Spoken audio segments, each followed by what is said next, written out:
Okay, welcome everybody to our Community Advisory Task Force meeting number 2. Thanks for joining us today on this steamy August afternoon. We're really excited to have you here. So next slide. Before we begin, I want to acknowledge that we are coming together virtually across the unceded lands of the Multnomah, Clackamas, Cathlamet, Wasco, Cowlitz, bands of Chinook, Tualatin, Molalla, and many other tribes who made their homes along the Columbia River, and that their descendants continue to live, work, and act in relationship with this land. And the work that we do seeks to honor these people who stewarded their environment for time immemorial. Next slide. I also want to acknowledge, oops, we got a spreadsheet. There we go. Also want to acknowledge that the world is reckoning with a report released by the Intergovernmental Panel on Climate Change this week. And it really underscores the importance of our work. So as people around the world will be analyzing the findings and considering what their role is or could be to mitigate even more detrimental impacts, this group is even more important as we're on the cusp of learning about the science that in its findings and what it means for Clackamas County, and how we take that to craft recommendations on how we can contribute to state, national, and global goals. So next slide. So as a reminder, and for those that weren't in attendance on July 29th, my name's Monica Cuneo, and I'm part of a group called CoCreative Consulting. And I'm part of the team of consultants that are working on this project. And I'm leading the engagement efforts, but in deep collaboration with all of these folks. So I will be facilitating and pulling together these meetings, the CATF meetings, again, in collaboration with consultants from Sustainability Solutions Group. And if you guys are on camera, please raise your hand. What If Technology, which they produce a lot of the modeling data. So we'll see if we may see them in the future. And then Clackamas County and the project management team. So can you guys raise your hands? Thank you. And combined, we work to provide the full range of services and technical expertise in order to accomplish the climate action plan. So you'll be hearing from folks again today, as we did in the July 29th meeting, and then you'll continue to hear from more folks as we move forward. So next slide. So the purpose today, we really want to build understanding of some core approaches. So equity, this was something that came up in our Zoom poll from our last session. One area that folks wanted more information on, equity and its relationship to climate change. Today, we're going to start with some foundational conversations about what is equity and why is it important to incorporate in this conversation. We're going to continue to build our understanding of our engagement approach. You guys, several of you provided comments and feedback on the engagement plan. Thank you. So we'll continue to have that conversation. And then we're also going to review the prioritization criteria. And this refers to the design and the prioritization of actions that will become really the meat of the climate action plan. And of course, we want to continue to hold space for you guys to build relationships and understanding of each other. So next slide. Just to reiterate our objectives, continue to build relationships, understand and align on the why and what of equity, review those draft prioritization criteria and provide initial feedback, discuss feedback that you guys offered on the community engagement plan and consider what our next steps are, and prepare for the business as usual data review and the modeling webinar, which will be coming to you between this meeting and next. So here is, if we go to the next slide, what our afternoon is going to look like. We're right in the middle of the welcome and context setting. I have a couple housekeeping items before we do some group introductions. We'll hear from the Office of Equity Inclusion with Clackamas County, who will provide an overview of the what and why of equity. We'll look at the collaborative conditions that you guys generated at your last session. We'll have a very quick break. And then we'll talk about the feedback that you offered on the community engagement plan, have an opportunity to engage with the mural board and review those prioritization criteria. SSG will share an introduction to the business as usual to prepare you for some work that we're going to ask you to do between meeting number 2 and meeting number 3. We'll have time for public comment, and then we'll close with next steps and a quick meeting evaluation. So next slide. We reviewed these at our last session, and these are the operating agreements, or how we agree to share space with each other in these meetings. So later on, we'll talk more about the collaborative conditions, or how you guys want to agree on how you will collaborate with each other. This is how we're in a relationship with each other in these sessions. So first and foremost, participate. So if you're really comfortable talking, try pausing. If you're less comfortable, practice speaking up. You can raise your hand. And so we've got a couple eyes that are designated to watch those hand raises. And you can also use the chat to offer comments and questions. We also have a couple of folks that are monitoring that and ready to respond to you. Be conscious of time. So sometimes there's a couple cues that can help, and folks have already been using it this morning. Remember the jazz hands if you're in full agreement, thumbs up, thumbs down, to show approval or confirmation that we can keep moving. Along those lines, this agreement around being good enough. So are we comfortable enough to continue to move forward in the conversation, and trying to strike that balance of not perfection, but good enough. Remember to take care of yourself, so you know when that 5-minute break is coming. If you need to stand up, use the restroom.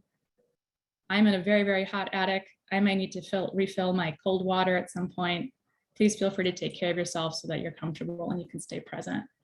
I added 2. One is a bike rack.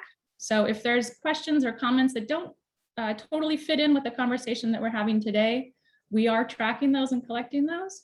And we'll make sure that we can come back to explore those in later sessions, or we can communicate feedback or responses on our BaseCamp. And then patience.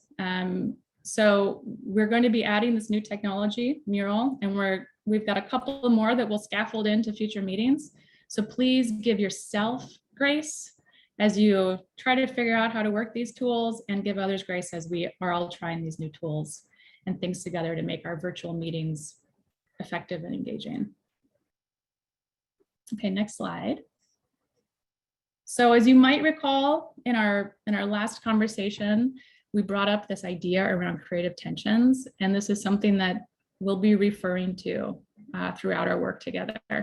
And they represent areas of tension that might arise for you or for other members based on what feels comfortable, what feels true for you, or what you might value. And what I'd like to invite is that we think of these as opportunities to learn more about personal preferences, about assumptions about what works, or even about assumptions around what solutions are needed or what solutions look like. So at our last session, we talked about this tension around learning and doing, that we're always going to bring in this element of learning so that you guys are getting grounded in the context, modeling, data science, whatever we all think you need in order to feel grounded to make informed decisions, and then this tension around doing. And so we're going to try to balance our agendas, that we've got both of those going on to, again, scaffold and help you guys move through the process. And I want to call in a couple more tensions that came up either from last meeting or through the community engagement plan. So one is around urgency and action and process. So we all know and can acknowledge that there is definitely a sense of urgency to respond and quickly to the climate crisis. And we also want to balance that with being planful, intentional, and deliberate in how we respond. So I'm just going to expect that regardless of the values that we might hold, that probably all of us are going to experience this tension as we really are balancing the need to bring in and process new information and plan alongside it. And then this tension around short-term and long-term. So balancing the desire for short-term benefit or short-term action with long-term impacts and vice versa. So Again, inviting these, acknowledging these, that these could come up for any of us at any point, alongside additional tensions that we'll continue to add to the list. So next slide. I mentioned a couple housekeeping items. This was, I want to call this out. It's part of the charter, but we didn't go through it explicitly. And I think it might reflect potentially something a little bit different than what you may experience in other collaborations. So calling out specifically that all meetings, emails, and other communications are public record and could be requested through a public records request. So in the case of this occurrence, it's good practice to copy the CATF liaison. So this is Sarah, and can you raise your hand again? So, and you will get emails from her through the climate@clackamas.us email. So if you need to communicate to another CATF member or to us, please CC Sarah through that email address, so that if there ever is a public records request, that we can pull emails through her email database. That's not the right word, but through her emails. And then finally, as we stated a couple of times in the last meeting and today, all these meetings are recorded and open to the public and include a public comment period. So the length of time for individual comments is going to depend on interest and then time available in our agenda. But it is the only time within our meetings that the public has an opportunity to engage, respond, or ask questions of the group. One other additional housekeeping item. So next slide. So as I mentioned, the meetings are recorded, and breakout rooms will also be recorded in the future. So between the meetings and the breakout rooms, those will essentially become the public record, and they'll be posted on the Clackamas County website. Notes will also be a form of record, and they will also be posted online. So we commit to sharing the notes with you within 1 week of the meeting. If you guys have any concerns about what is written, again, please reach out to Sarah with comments or suggested or requested changes. All right. So I'm going to kick it over to Sarah, who's going to give us a quick introduction to BaseCamp, and then we'll get to hear from folks in the room. All right, I am going to shift screens a little bit since I'm the one on that, so bear with me.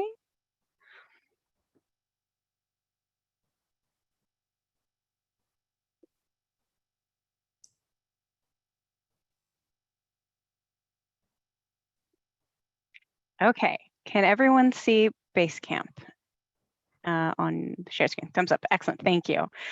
So this is another tool that we're going to be using to help us collaborate in our work together. BaseCamp is a web-based tool that lets us share documents and communicate about CATF work. Everyone should have gotten an email with instructions for how to sign up sometime in the last 2 weeks. Time has very little meaning right now, but at some point in that range, you should have gotten an email. If you did not, please let me know and we'll get that resent out to you. And so when you sign into BaseCamp, this is the page that you will see, or you might see this page depending on how many teams you are a part of. But for the CATF, this is our home page. And so within this team folder, you can send messages to the entire group. You can also chat using the campfire feature. So that's just a casual way of communicating again with the entire group. You can look at the schedule of meetings, and that's also where we're going to link the YouTube videos that are taken of each of these. So if after a meeting you want to review material, or if you have to miss a meeting, that'll be a place to go back and check that. They'll be posted other places for the public, but that's a really convenient place for CATF members to see that. And then we also have this opportunity to explore documents and files that I'm going to dig into a little bit more. So this includes all of the materials for each of our meetings. So we've got our CATF meetings, and then each meeting will have its own folder. And so, sorry, I lost my place. And that also, so that includes also climate action plan documents. And so that has things like the community engagement plan that you provided comment on, the greenhouse gas inventories that we've completed, and some other information about climate context and the methods that we're using for this project. Also, when you are within CATF and this file folder, you can use the pings feature to have a one-on-one conversation with other members of the CATF. So that's a way to reach out to folks. You can see any notifications that are there. Activity and other things will probably be less viable. And then depending on how many teams you have, you might use the find function. You should also be getting notifications by email as things are added to BaseCamp. If you are not getting those notifications, if you go up to the icon, it could be a face, it could be your initials, depending on how you have it set up. In the upper right-hand corner, it'll give you your notifications options. And so for me, I receive emails for everything all the time, but you can also opt to get a daily digest or a weekly digest and things like that. So if you have any questions about BaseCamp, feel free to email me and we'll work on getting you answers and acclimated. And then we also have our tech prep time before each one of these meetings. So if you want a walkthrough during that time, we can also accommodate that. All right. Sarah, there were a couple questions about who would have sent the email. Would that have come from the climate? It comes from BaseCamp, yeah. From BaseCamp. Okay, so maybe that's why so look for an email from BaseCamp, or you can use the link that I dropped in the chat to get to our BaseCamp page. But the invitation will have come from BaseCamp. Mm-hmm. And you will need, you can't access it without an invitation, and you have to set up a BaseCamp profile. So. Yeah, if there are any challenges, we'll work through them with you, but it's a private space, and so it does have some paths that you have to follow. Okay. Okay. Great, thank you.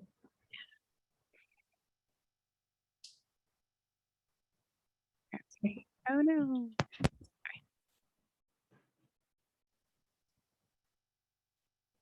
Sarah, are you gonna walk us through an opportunity for folks to introduce themselves? Yes, thank you. All right, jumping back to the slides. So in the same pattern as before, we are going to run through everyone and give everyone a chance to say their name into the space and introduce themselves.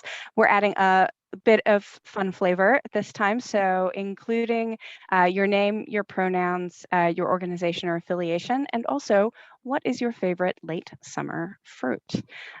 So for me, my name is Sarah Allison. I use she, her pronouns. I am with Clackamas County, and I would have to say that my favorite late summer fruit is strawberry. And there have been some folks coming on, so I will do my best to hit everyone in alphabetical order, which is what I try to do. But if I miss folks, we will jump back and get them later. But for now, Ray, could you please introduce yourself?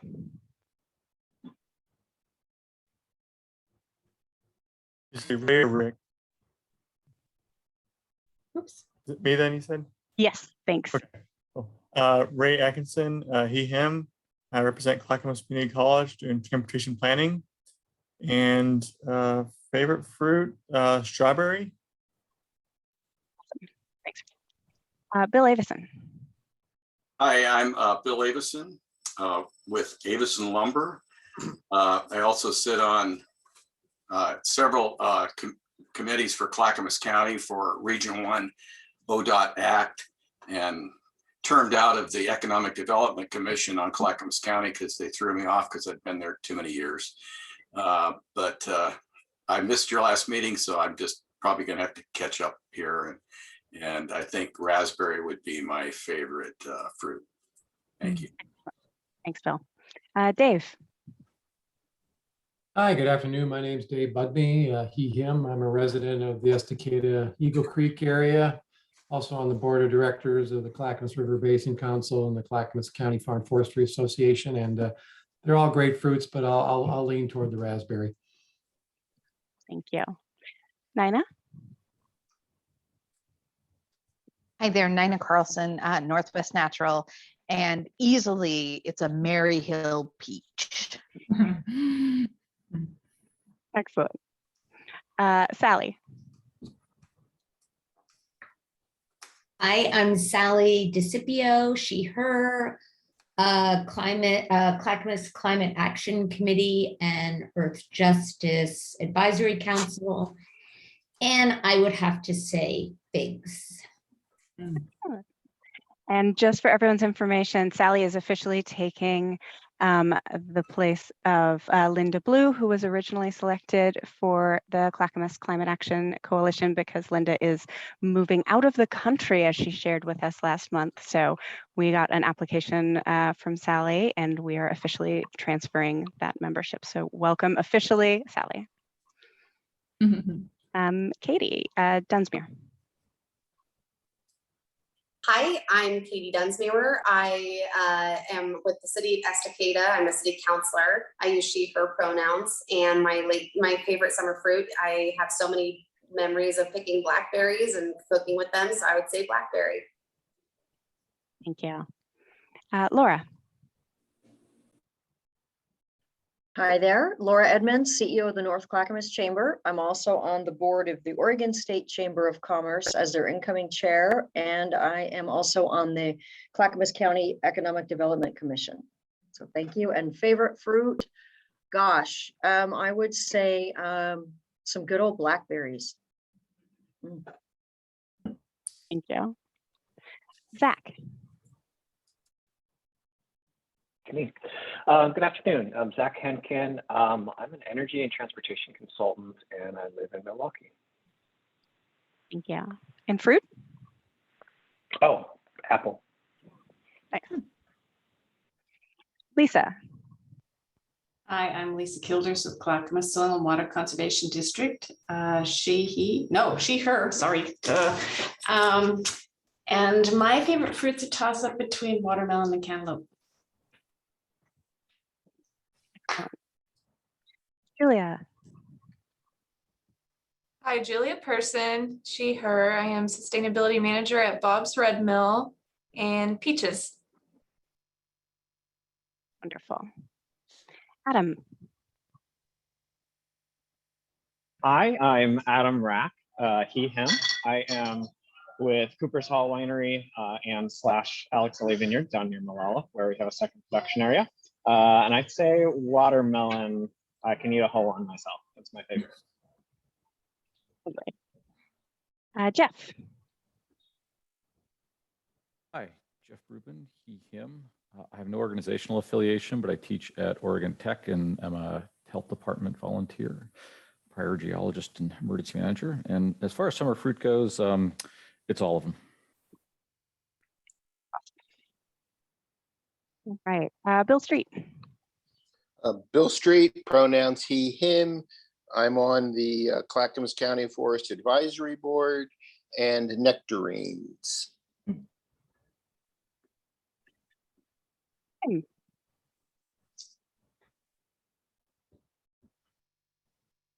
Who was that, Sarah? Kim Swan. Kim Swan. Kim Swan, Clackamas River Water Providers, strawberries. Dan. Hello, I'm Dan Hoff. I'm with Harper Hoff Peterson Regelis. I'm a registered civil and environmental engineer.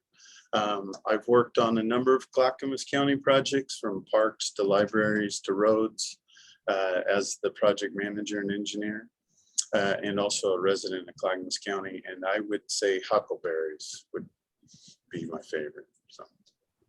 Awesome, thank you. Alicia. Hi, can you hear me? Yes. A little bit of tech problems today. Alicia Traynor, she, her pronouns, and I work for Portland General Electric, environmental policy manager for PGE. And my favorite fruit by far is the blueberry. Great. Ed.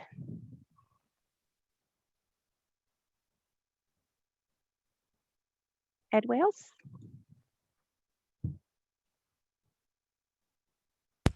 Now, can you hear me? Oh, yes. Yeah. Okay, thank you. Ed Wales, retired energy advisor with Energy Trust of Oregon. He, him, and my favorite fruit is blueberries on a bowl full of vanilla ice cream. Cassie. Hi, Cassie Wilson, she, her. I'm the liaison for the Youth Advisory Task Force and blackberries. Awesome. All right, and we will also give our guest speakers and other members of the team a chance to introduce, but since I'm tracking a few different things, I want to give a moment. Did I miss any other members of the CATF who logged on before I grabbed them?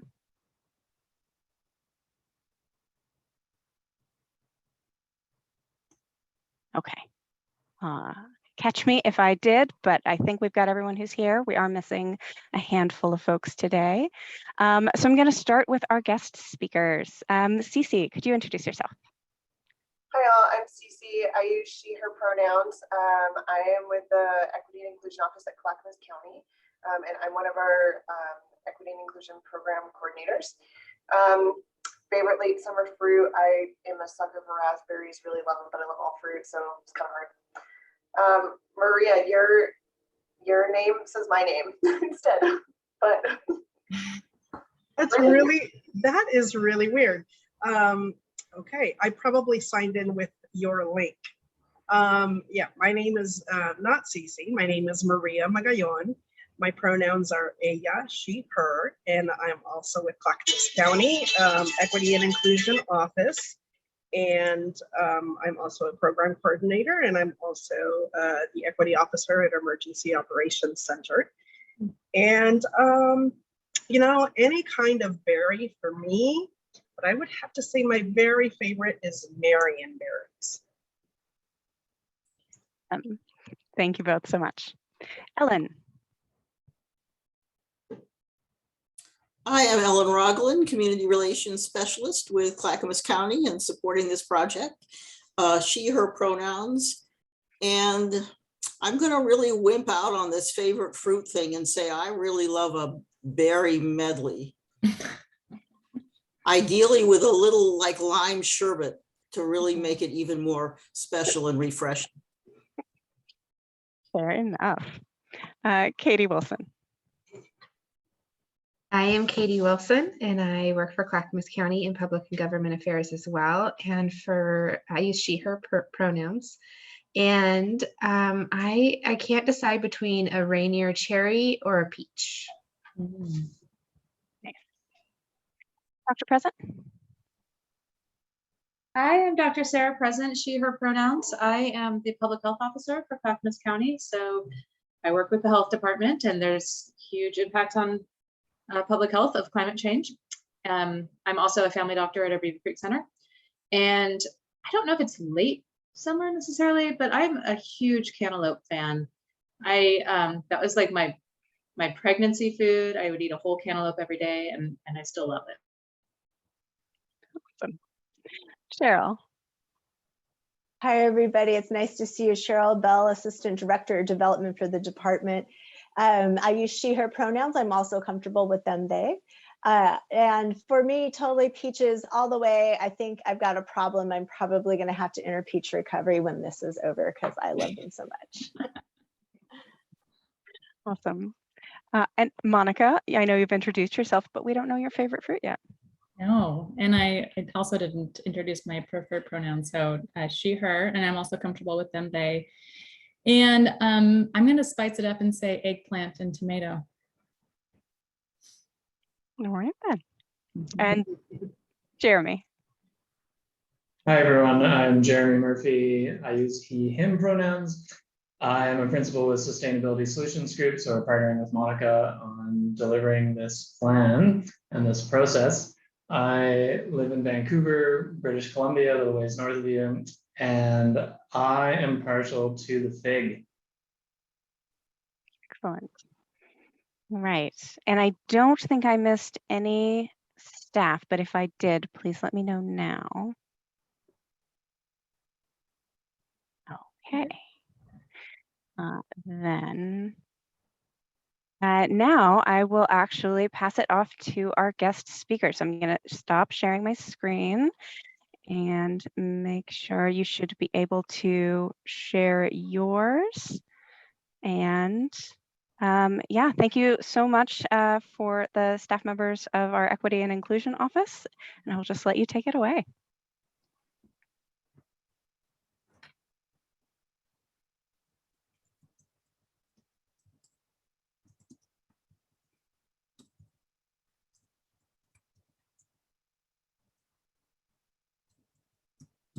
Okay, can y'all see that first slide? Awesome. Yeah. So this is our team. Maria and I already introduced ourselves.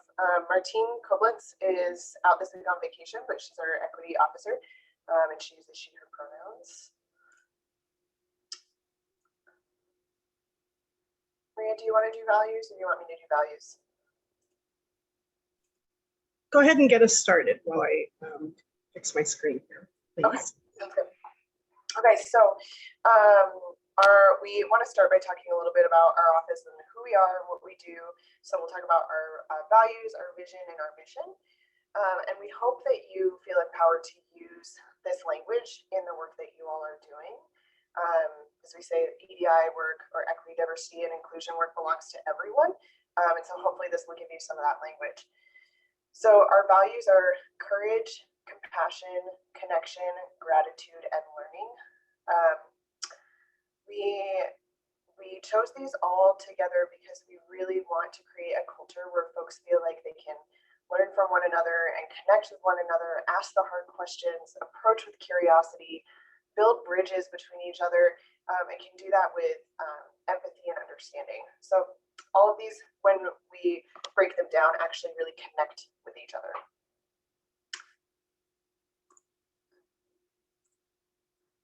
Maria, how you doing? I am lost, CC. I can't find my PowerPoint notes. If you can go ahead and continue, let's see if I can figure this out. All right, it's in the events folder for this fiscal year. If that helps. Yeah. So our vision is that Clackamas County is a place where all people thrive, have a sense of safety, connection, and belonging, so that each person is honored and celebrated for the richness and diversity that they bring.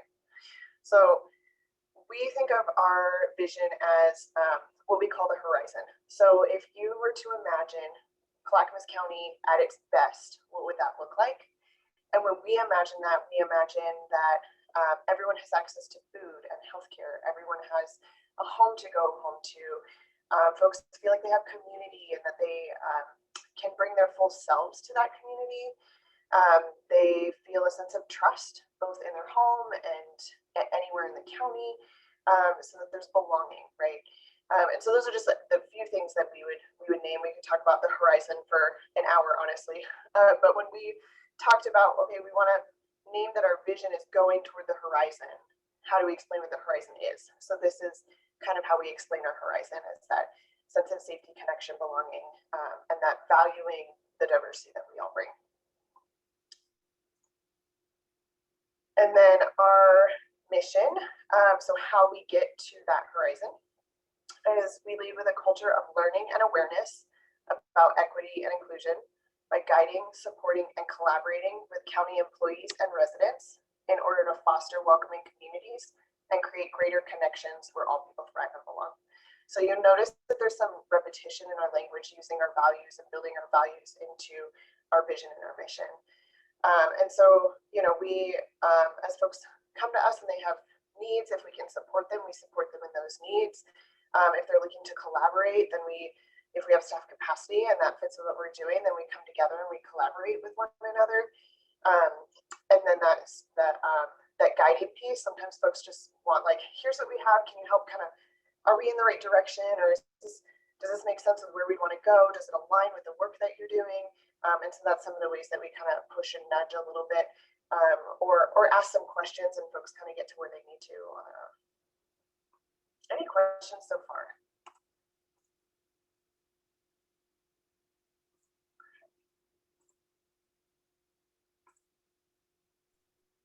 Okay, thank you for your patience. We're going to talk a little bit about a few key concepts. It's important to start here because without a common understanding of these concepts, we can't have deep conversations about how to apply them in our work and in our everyday lives, which means that we can't dig deep into our individual and collective whys. So first of all, diversity. Diversity means all of us, who we are, our differences and our similarities, recognizing that our workforce is mixed with a wide variety of identities, including race, ethnicity, sexual orientation, gender, sex, age, ability, religion. And of course, this isn't an all-inclusive list. It's everything that makes us unique and similar as human beings. And that is what diversity is.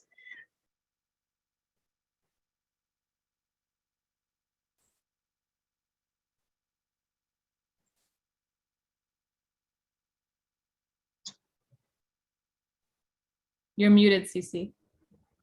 Thanks.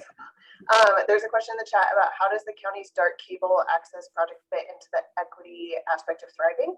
I'm not sure I understand the question. Sorry. I'm not sure I know what dark cable is. Yeah. This is Bill. The county has a dark cable project where they're running broadband access out to the rural areas. And I was, by the fact that no one's aware of it, you've answered the question. Thank you. I actually, we got email communication in regards to a committee that is working on expanding broadband out to the rural areas. And so I hadn't heard it referred as the dark cable project. And so what the committee is reaching out to see if they could get representation either from our office or from an external partner to make sure that the equity lens is represented on this committee. Thank you. Yeah. And then Edgar, you had a question about what are the quantifiable outcomes and actions from the Equity Inclusion Office. We will get to that today, so thanks for asking that question.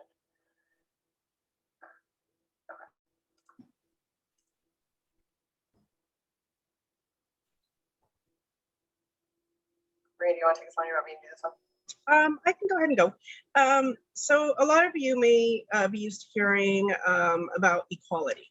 And equity is actually goes beyond equity. Equity means meeting our need. When we all have the opportunity to meet our needs for our well-being and to meet our full potential, then we are able to thrive and get to a common goal. As you can see in this image, notice that equality is represented at the top. Everyone has the same exact bicycle to meet a universal goal to get to the finish line, or you can apply that to anything, to access healthcare, to achieve, whatever it is, the goal that you're trying to achieve. Equality looks like giving everybody the same thing, but not everybody is able to ride the bike when we look at things through an equality lens. So not everyone will be able to get to their goal. The bottom image is equity. This is when everyone is given the bike or exactly what they need to be able to achieve their goal.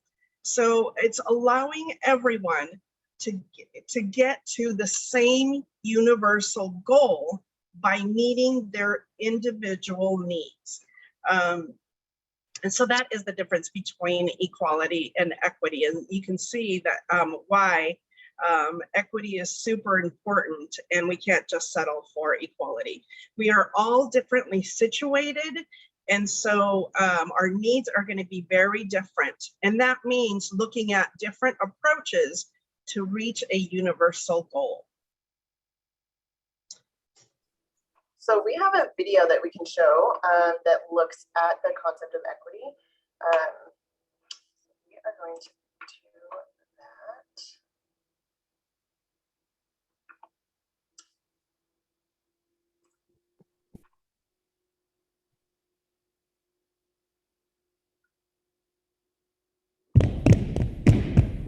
I've come to think that most Let's see if I can make it bigger. people believe that everyone deserves the same opportunity to achieve good health. That we should all have what's necessary to pull ourselves up by our bootstraps.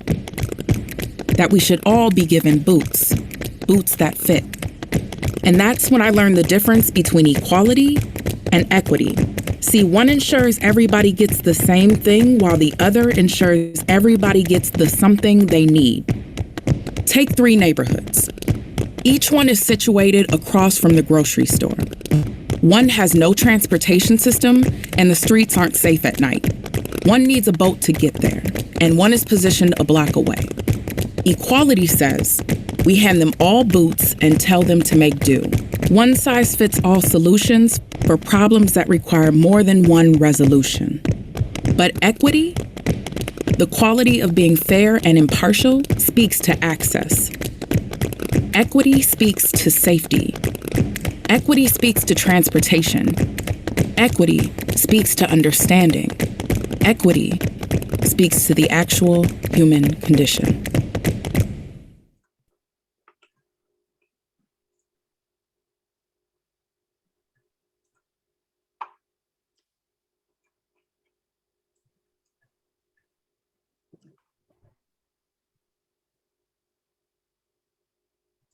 Thank you, CeCe. So as you can see, that's a really good video that kind of explains the same thing that I just said in the little picture here about equity.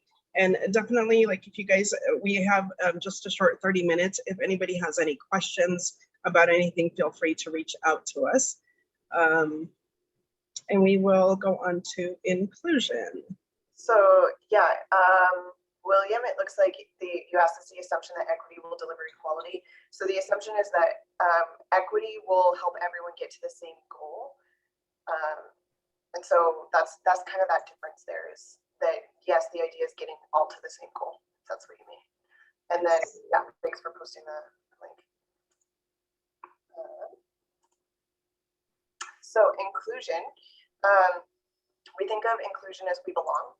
So this is the valuing of all people within an organization, enabling it to benefit from the richness of the contributions.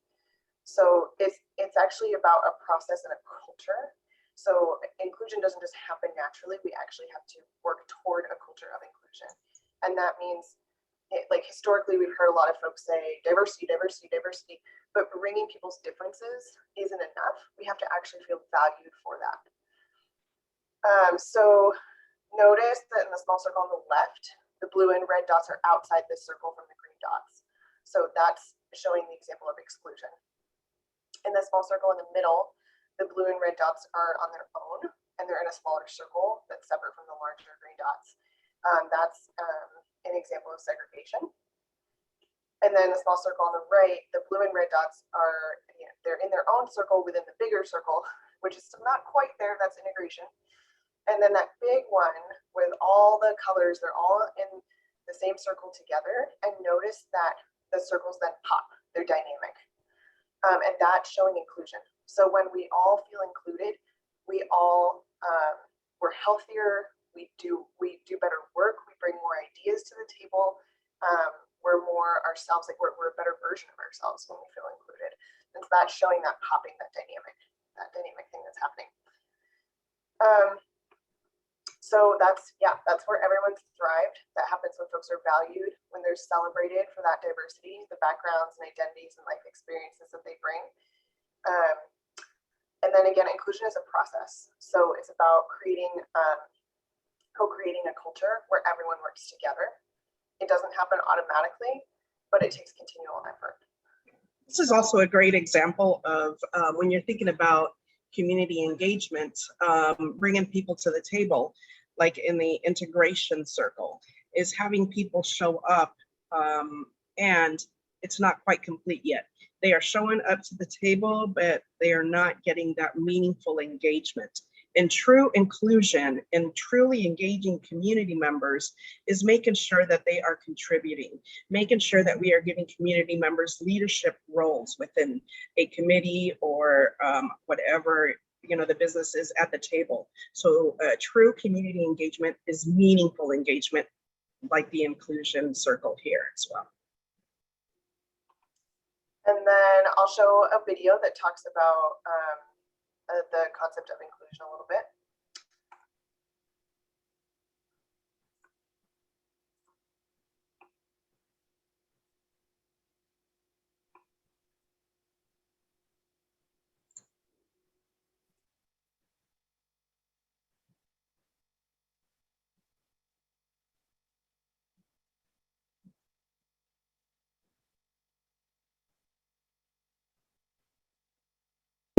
So there are several things happening at once. And the way one country other will be very different than the way another country other. So she may be in the audience, and I talk about my family a lot, but my daughter went to Spain to do some work on homelessness. And she said, we group people, we other them, and so I'm looking for the people in Spain that get othered because of who they are. And she was talking to some of her liberal colleagues, and they said, we have no such people in Spain. We don't do that in Spain. You're confusing Spain with the United States. And she said, what about the Romas? Oh, those people. Yeah, they don't count. So they had been so removed from the consciousness, from the circle of human concern, that people forgot that they were people.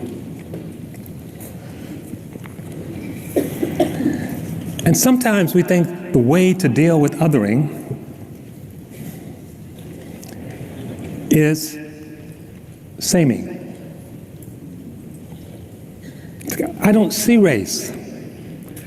I don't see disability. We're all the same. A mosque is just like a church, is just like a synagogue. And while that's purported to be, from a liberal space, be more welcoming, it's still erasing who we are. And it reminds me of James Baldwin. Some of you may know that at the height of his literary career, he was invited into high literary circles, and these things matter to him. And as they invited James Baldwin in, they said, come on in, Mr. Baldwin. We finally recognized that you can write. And Baldwin was happy. And he said, but don't bring your riffraff, meaning other black people, with you. And you don't have to rub it in our face that you're gay. And James Baldwin said, no thanks. And he instead wrote a book called The Price of the Ticket. And he was saying, the price of belonging, the price of joining was too high. I'm not going to join by committing existentialist suicide.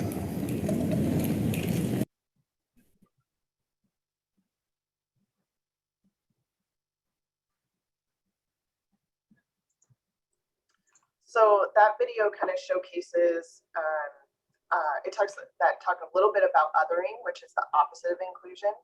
And so for those who are not in what's the dominant culture, might feel othered at times.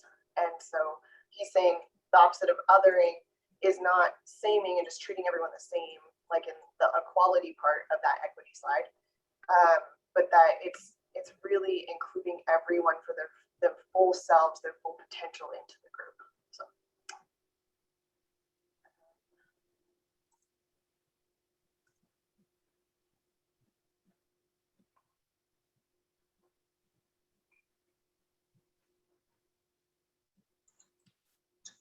So we at Clackamas County, we have decided to lead with race.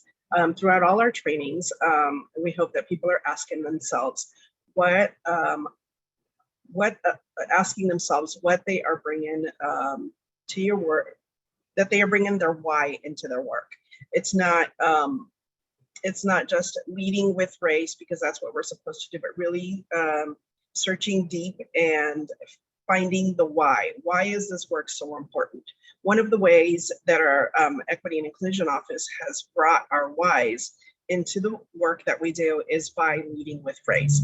And we recognize that there are other groups that are marginalized, and it's definitely not taking the focus away from other marginalized groups. A lot of times there's already knowledge in the room, and we want to start by asking you some questions about leading with race. We're going to put the following questions in the chat, and we would love for you to respond to them. If you're unsure, use the image on this slide to help you make some guesses at the answers.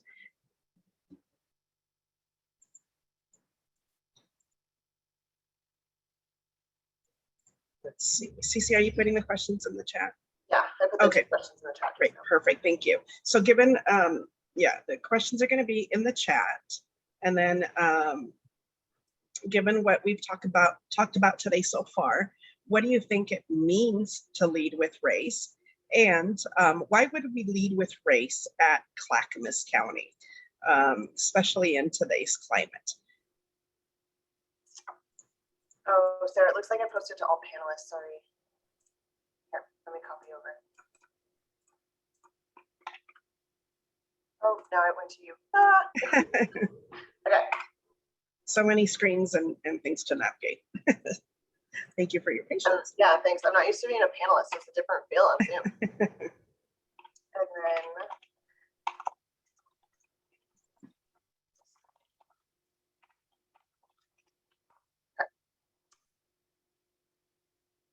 and you can just put some answers in the chat.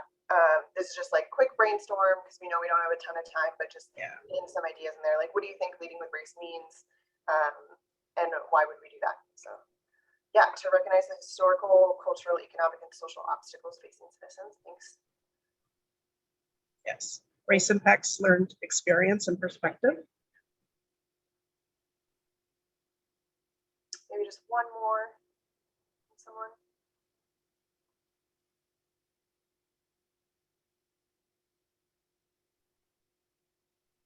Realizing our system has been designed around exclusion, and it's a central factor in society. Thanks, y'all. Yeah. So, yes, those are all great. And yeah, those are wonderful. We hear different things, and each time I'm really surprised, and I'm like, yes, that's it. Thank you so much for those comments. Leading with race means that we've adopted the definition from GARE, which is the Government Alliance on Racial Equity. We lead with race because we recognize that the creation and perpetuation of racial inequities has been baked into government or systems, and that racial inequities across all indicators for success are deep and pervasive.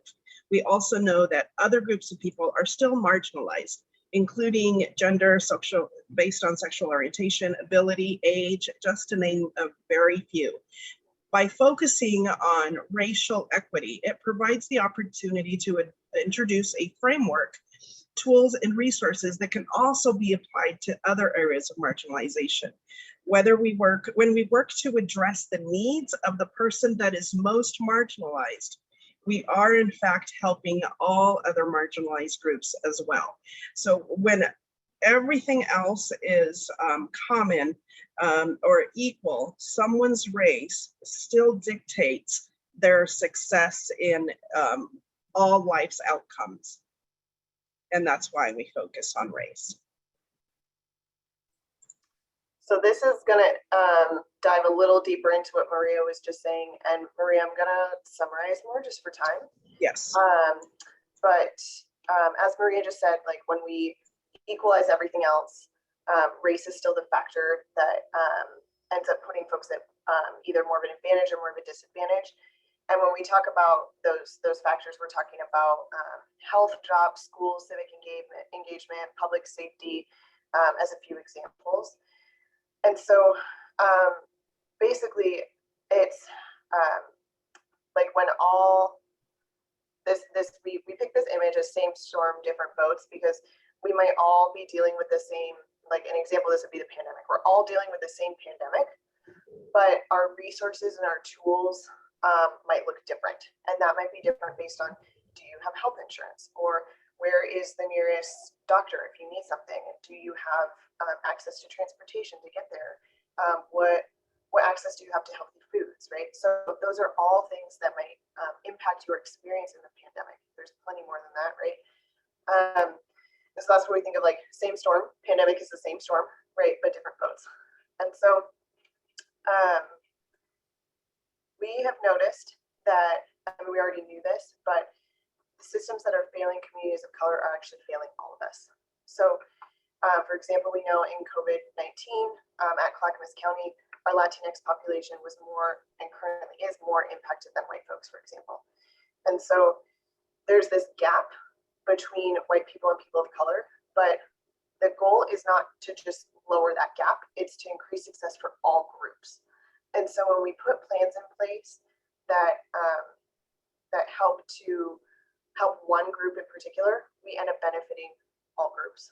So Maria has some really cool examples of this that if you want to know more, you can ask her about. But being on the emergency operations team, that there were a couple of things that were targeted, particularly for the Latinx community, but it ended up actually helping folks who maybe had disabilities and couldn't get transportation as far, or who, like, the hours of the day to get vaccinated look different. And so even though it was something that was thought of particularly for Latinx folks, it actually ended up benefiting many people. And in that case, that goal was hoping to get folks vaccinated, right? Yeah. Our office, it does internal equity work as well as external. Internal, we're really focused on doing a countywide training for all employees, starting with managers and supervisors. I'm, like I said before, I'm involved in the Emergency Operations Center, everything with recovery and continuing COVID-19 vaccine accessibility work, wildfires, ice storm, heat waves. We also partner with PGA in community engagement work. We want to make sure we have, ultimately, our goal is not only to have an equity person in every single department, but have it be equity / community engagement, because we realize we can't have true equity without genuine community engagement. And then a lot of our external work is partnering with the Coalition Communities of Color. We're working with this group to better understand the experience of BIPOC folks, Black, Indigenous, and people of color throughout Clackamas County, including the differences between the rural and the urban BIPOC experiences, because there's additional barriers the further you are away from opportunities and have transportation issues and you know, food deserts and everything else that comes with being in a rural area of Clackamas County. In our external work, we are also partnering with cities, officials, and managers and other jurisdictions to aid in this equity work. We are an office of 3, a small but mighty team of 3, and this equity work really takes all of us, all internal Clackamas County as well as external. And the only way that we truly are going to advance equity and have true inclusion and diversity, then it's going to take all of us to really work together and get to a point where everyone has what they need to thrive. And sorry for the short time that we have. And if you guys questions, feel free to reach out to us. We know you might be left with a lot more questions, and this is just a starting point. There's a lot of information that we absolutely did not cover today, and you can go to our website and find additional information there. And to continue to help with your learning, we're going to email you a handout that has some information about what we talked about today. And then there's also some resources on it, and feel free to look that over at your leisure. And like I said, if you have questions about anything, feel free to reach out to us or email us at equityoffice@clackamas.us. We'll put that in the chat. It's in the chat. Yeah, so thank you so much for your time today, and let us know if you guys have follow-up questions. Excellent. Thank you both so much for sharing the experience and wisdom and for setting the foundation. So like they both mentioned, like we've mentioned, this really is our starting point. So we'll be working with these two and potentially Martine in the future to weave in some more concepts, but we wanted to make sure we're all starting from at least the same spot as we continue to think about how we integrate these concepts into our work and planning. Okay. Sarah, going to ask you to share the mural screen actually. And Katie, feel free to, Katie's going to add the link in the chat for those folks that weren't in attendance for the pre-meeting mural prep. I'm going to give you a real quick overview. Actually, maybe I'll just ask, were there folks that weren't at the pre-meeting prep that need a quick intro to how to use mural? Yes, okay. That's all I need is one hand. So the link, why don't you go to your chat and click on that link. And Sarah, I know I just asked you to share your screen, but I think I'm actually going, we'll leave it up so that the public has a view of what we're talking about. And I would recommend for everybody else to open up the mural link in your browser. I'm going to give you a really quick run through of how we can use this. So in the top left corner of the mural board, you'll see that heading, Welcome to Mural. And these are the 3 core functions that I want you to be comfortable with in using these mural boards. So first of all, mural is a fantastic tool for virtual engagement. And like I said in our operating agreements, there's a learning curve. So we're going to need to learn how to get comfortable with it. And it provides a way for us to engage with each other outside of just talking and using chat. So it's very, very helpful. So in that top left corner, we've got 3 core functions. One, as we move through our work together, our mural boards are likely to become larger and more complex. And as I'm talking, you might hop into the mural board a little bit late, or you might just start to feel lost about where on the board are we actually doing our work. And if you look along the bottom, there's some animals, some circles with animals inside, and then there's one human face, and that's mine. You can click on that and you will instantly go to where I am on the screen. Okay, so if Sarah just clicked on that, it's showing that I'm looking at the full board right now. Let me go back. I'm going to release you all and zoom in. How to find your way around the mural board. So we're going to focus on this bottom right option for right now. If you go to the bottom right corner, there is a square, and above the square is a box with a number and a percentage next to it. And then to the left of that is a toggle between a minus and a plus. You can use that ball to go back and forth between the plus and minus signs to help you zoom in and out of the screen. So you can adjust the size of the screen depending on how big you need the font to be, or what you want to focus in on, or if you want to zoom all the way out and see the board in its entirety. The next piece that I really want you to know is how to drop a Post-it note. So we practiced this with a bunch of folks, but for those who are new, I'm going to give you the quick way is actually to double click on the screen. So why don't we all hang out in this white space just to the right of how to drop a Post-it note? And I see lots of cursors coming, perfect. And try clicking to create a sticky note. I see a lot of sticky notes. And now if you click on it, try typing in it. And just type your name, test. Perfect. Laura, test, great. Dave, testing 1, 2, 3. Perfect.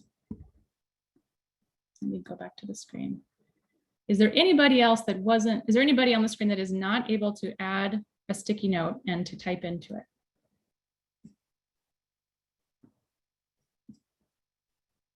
Wonderful. You guys are so smart. So we're going to use really the sticky note function for our conversation today. So now I need to change all of my screens. And Sarah, Monica? why don't, oh, yes, I see her. There question. is a question from Katie. It's not working on her iPad. Do you have any recommendations for iPad users? Oh man, I don't know if I do. Katie, looking for your box. Are you not able to put in a sticky note, or what functionality is lost for you? I'm not even able to like log in or find a mural for you guys. So I ended up having to create an account because I was never sent like a link to it. But the link that's in the chat is not working on my iPad. And the email that I received with the practice mural also doesn't work on my iPad. Okay. Yeah, she needs to download the app from the App Store for the iPad. Thank you. Is it possible for someone to just email me the link to my other email for the mural? Because I have my other email up on my desktop computer, which is separate from my iPad. Of course. Why don't you put your email into the chat and we'll send you. Okay, thank you.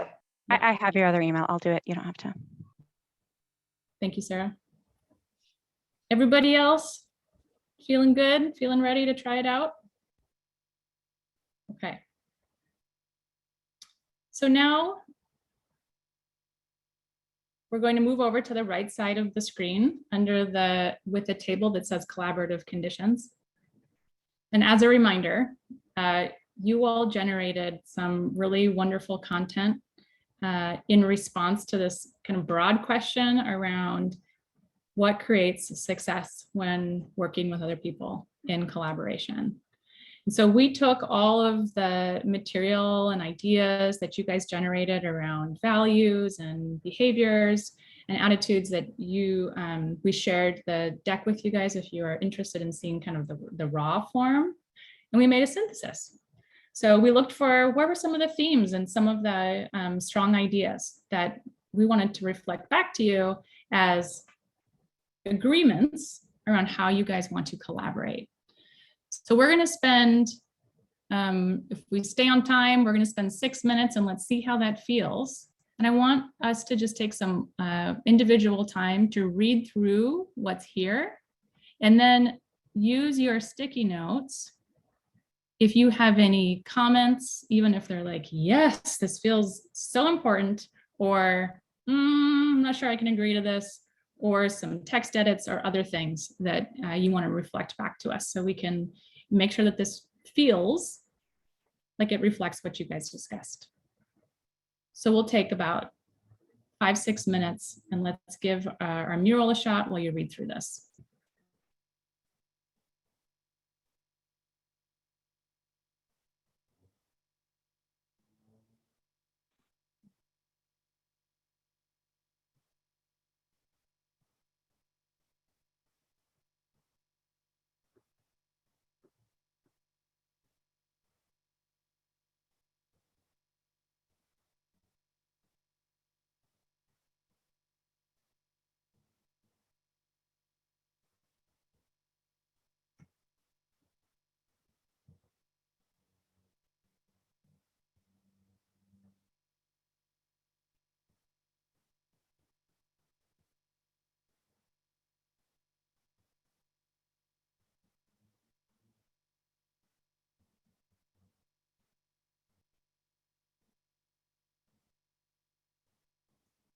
I see one is someone asking, not really understand what you want.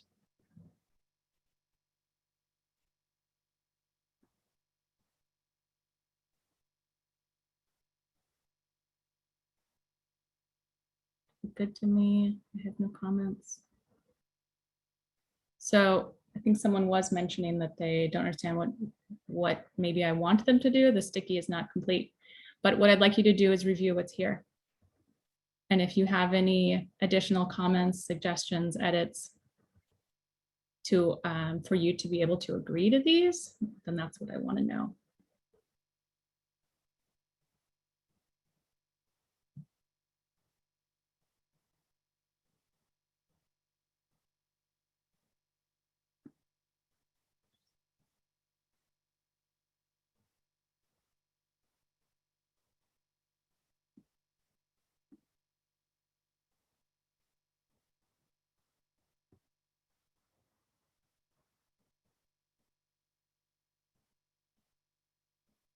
So generally, it's looking like people have some, they look good. Let's see what this one is. Keep using bike rack. Great.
I love humor, Adam.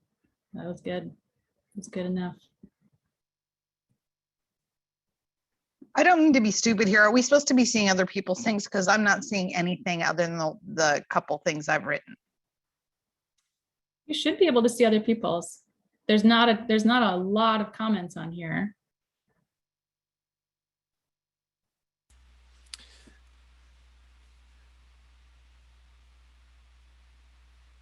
I'm not seeing anything since, well, let's see, several minutes ago. There's nothing new in the chat. Oh, in the chat or on the mural? In the chat. So we're on the mural board. I don't see the mural board.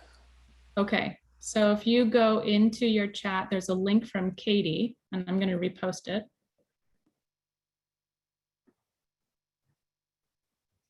And that's where we're offering comments.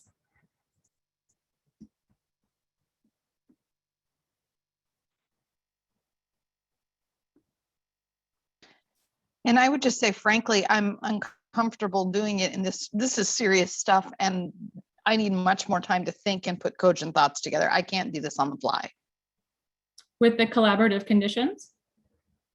Well, are we looking at the mural part that I'm looking at says about the actual climate work? No, we're looking at the collaborative conditions. So on the right side of the mural board.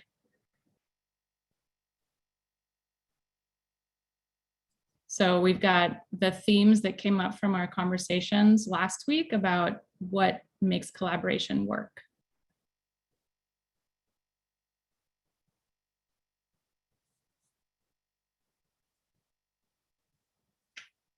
I can't seem to find that on the link. It's just all the climate stuff. I don't know where that is.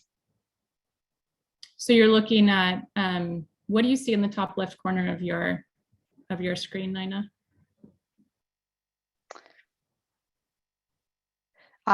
The top right or left corner, did you say? Yeah, I see CATF2, and then it's talking about mitigation, resilience, financial impact. These are prioritization criteria.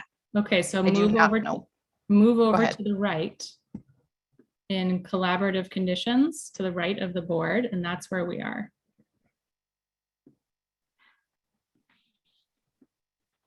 I do not see, I don't have that. It's not showing up for you. Okay, now, yeah, once I really shrunk it way down. Yes, now I do. I'm sorry. Okay. Monica, there's a couple other mural questions. Laura has a question about her pointer isn't moving. She can see other names moving around, but she can't get hers to work. And then Valerie has a question about how to zoom in so that the text is larger.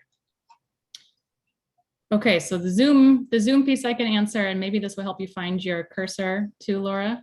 So if you zoom in, and then let's see if you can isolate the screen a little bit and help you find your cursor. So if you go to the bottom right of the mural board, there's a small box, and there's a number with a percentage next to it, and then there's a toggle bar. So why don't you guys zoom in to make your screen to zoom in, right? So that the text is nice and big. And try moving. Did you find it, Laura? Your cursor? Okay, try moving your cursor, see if you can find your cursor in a smaller space. And Valerie, that's what you use in order to zoom in and out. You can also, if you have a trackpad on your computer, you can do what you would use with a phone to kind of zoom in and out. And if you have a mouse with a scroll bar, you can also move that up and down to zoom in and out.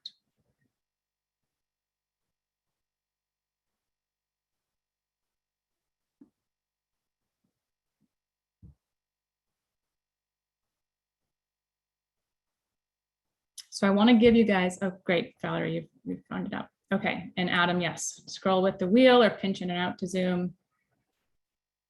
Laura, have you found your cursor yet?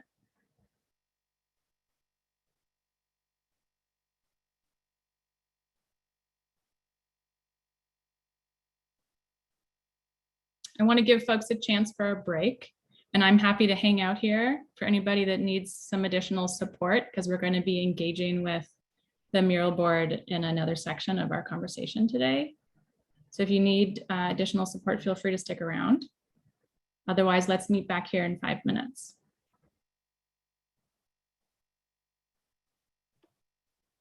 So Monica? Yeah. All right, I'm on the board. I'm even able to do a like a post-it test and all that. So, but at the bottom, you say that there's that little board. And if I highlight that, it shows a little hand move mode. So maybe that's why you can't find your cursor. So when you're moving things around, do you see a hand or do you see an arrow or nothing at all? Well, if I move around, I see a hand, but there's just my hand moving around. Okay, so go back to the hand that's just to the left of that square in the bottom right corner and click on it. Okay. You're going to click okay. out of move mode. Okay. And now do you see the arrow if you move your cursor? Yep, okay. I do. And it's just an arrow. And is that all I'm supposed to see? That's all you need. Yeah, because now you can use that cursor to. Okay, because like you, I see your arrow and then I see your name attached. So mine, I have, you guys are visiting guests, and so you're going to be these animals, and and so you're going to see me floating around, but I actually turned off the cursors so that you guys don't see 30 cursors. Oh, because I did see a ton of cursors and I couldn't see mine. That's what was throwing me off, because I saw like a dozen cursors moving around. So I was be able to see yours and mine, but not the other 25 people. Oh, I had though. That's why I was getting confused. It's like, why am I not seeing my name in a colored box with my cursor moving around? So actually, I could see about a dozen of them. Okay. Okay. Yep. I'm good. Good. Glad to hear it. All right. Thanks. You're welcome. Anybody else need some extra support? Monica? Yeah. Well, this is Sally. So I was fine when we did our, prelim. And then when I was just trying to do it, I was double clicking and it was, well, now it's working. Before it was creating a huge box and I couldn't figure out why that was happening. Like when you clicked, yeah, when I double clicked. The sticky note was enormous. Yeah. Well, yeah, the box, see how I have one right there now? I'll just say, whoops, It's not letting me write on it. Super frustrating. Yeah, now I'm not able to write on it. I have a little box. Let's see. Yeah, it's not doing anything. See how there's the empty. Do you see the empty at the on the show up and be present under comments, suggested edits? Do you Yeah. see that empty? Yeah. Yeah. I was just trying to write on it and it's not writing. So try clicking on it one more time, and you get the lines. Yep. And yeah. Now try typing into it. Yeah, nothing's going on. It's saying to avoid dueling laser. Maybe I'm in the wrong. Here, let me get out of it because I was clicking on it too. Now try it.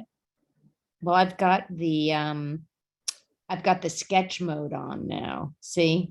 Oh, well, yeah, that's I don't know how cool. that. Yeah. Wait, I'm going to do the done drawing. Let's get out of there. So if I'm gonna delete it. Okay, and then try it again. Okay. There.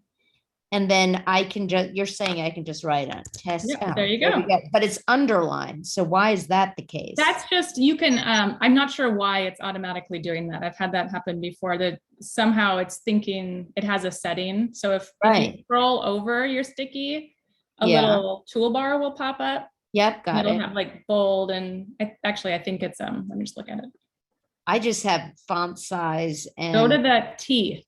The text format. Yep. Oh, got it. Click on the T. Yep. You can also do the like Control U to turn it on. Okay. All right, I'm deleting. We'll get there. You guys did a great job. I mean, for a group of 30 people learning this all together, you guys did that quick. Ish. We'll have lots of practice.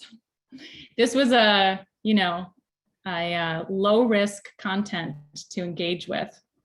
Things will get increasingly more complicated. If it was 21-year-olds would be done and done.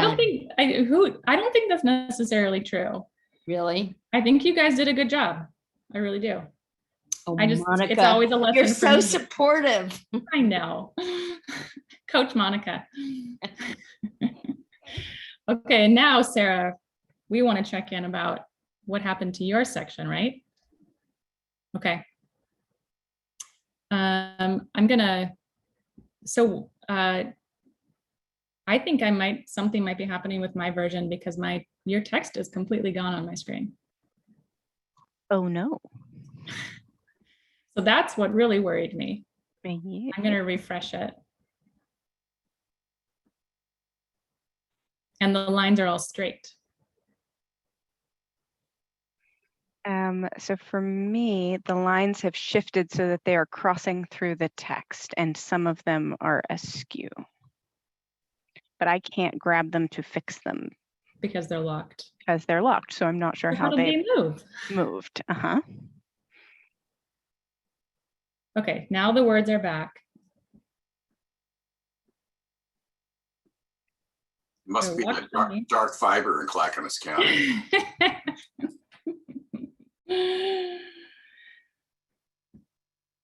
So why don't I, when everybody comes back, let's ask them to hands off of the mural for a moment and I'll unlock it for you. Okay. And you move the lines around while I talk about the engagement plan feedback. Okay. Okay. And you can do that without slides or share your own slides? Yeah, I can share my own slides. I'll do that. Okay. Let me figure that out as people come back into the room. My computer process. Is very, very hot right now.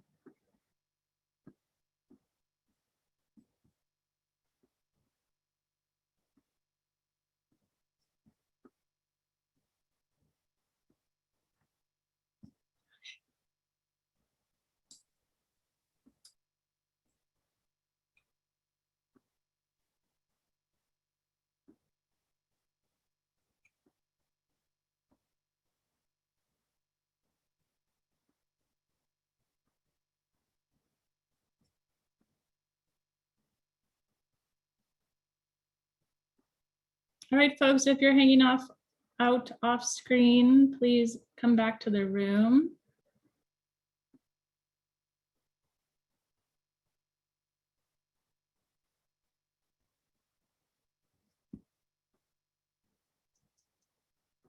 got to fix one thing for Sarah, and then we will get going again.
All right, Sarah, are you able to move things around now? So for everybody who is in the meeting, please go hands off of the mural for a moment, because some lines became askew with a portion of the mural that Sarah's going to fix. And then we're going to lock it again so that it can't be moved. It's a mystery how it got moved while being locked, but it did. And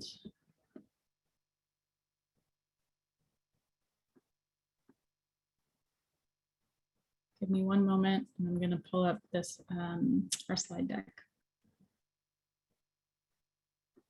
Okay, I am fixed. So if you want to relock it, I can share slides. Oh, that would be excellent. Please. See, this was the grace that I requested. Thanks everybody for your patience.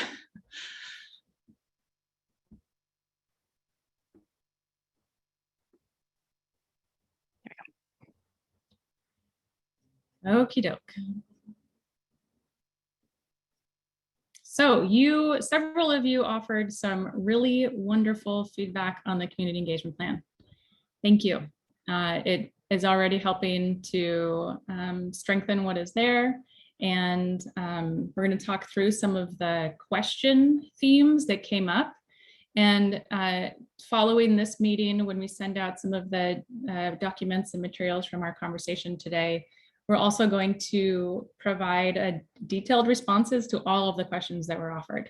So that will go up on the BaseCamp site. So again, today, in our 15 minutes or so, we're going to go over some of the question themes. I also just want to recognize that we've been doing a lot of talking in this meeting, and I appreciate you guys staying present. And in our after this community engagement plan section, we're going to have some time to engage with some material and have some more discussion. So thanks for hanging in, and definitely as we move through these meeting processes, we're still trying to kind of build this foundation for you all so that we can engage with the materials and give you guys more opportunities to interact with each other. So the next slide, please. There were several people that commented on the goal of being carbon neutral by 2050 as being too far into the future, and that we need to shorten the timeline and act with more urgency immediately. And certainly something that we agree that the impacts of climate change are here and now, and that our work together within the CATF and in developing the CAP is to mitigate further impacts to not only to our county, but really the ripple effects and how we're interrelated with the rest of the world. And the changing the year is just, it's not an option. This goal was proposed by staff and it was approved by the Board of County Commissioners. And really the role of this task force was established to create a path to get us to that target. But as one of your fellow CATF members asked in the review of the CEP, while the CATF doesn't have the authority to shift that end goal date, you guys could recommend accelerated timelines and propose milestones for achieving carbon neutrality or getting very close to there sooner. So when we start to think about what goes into the plan and how we're prioritizing certain actions, that's something to consider. So next slide.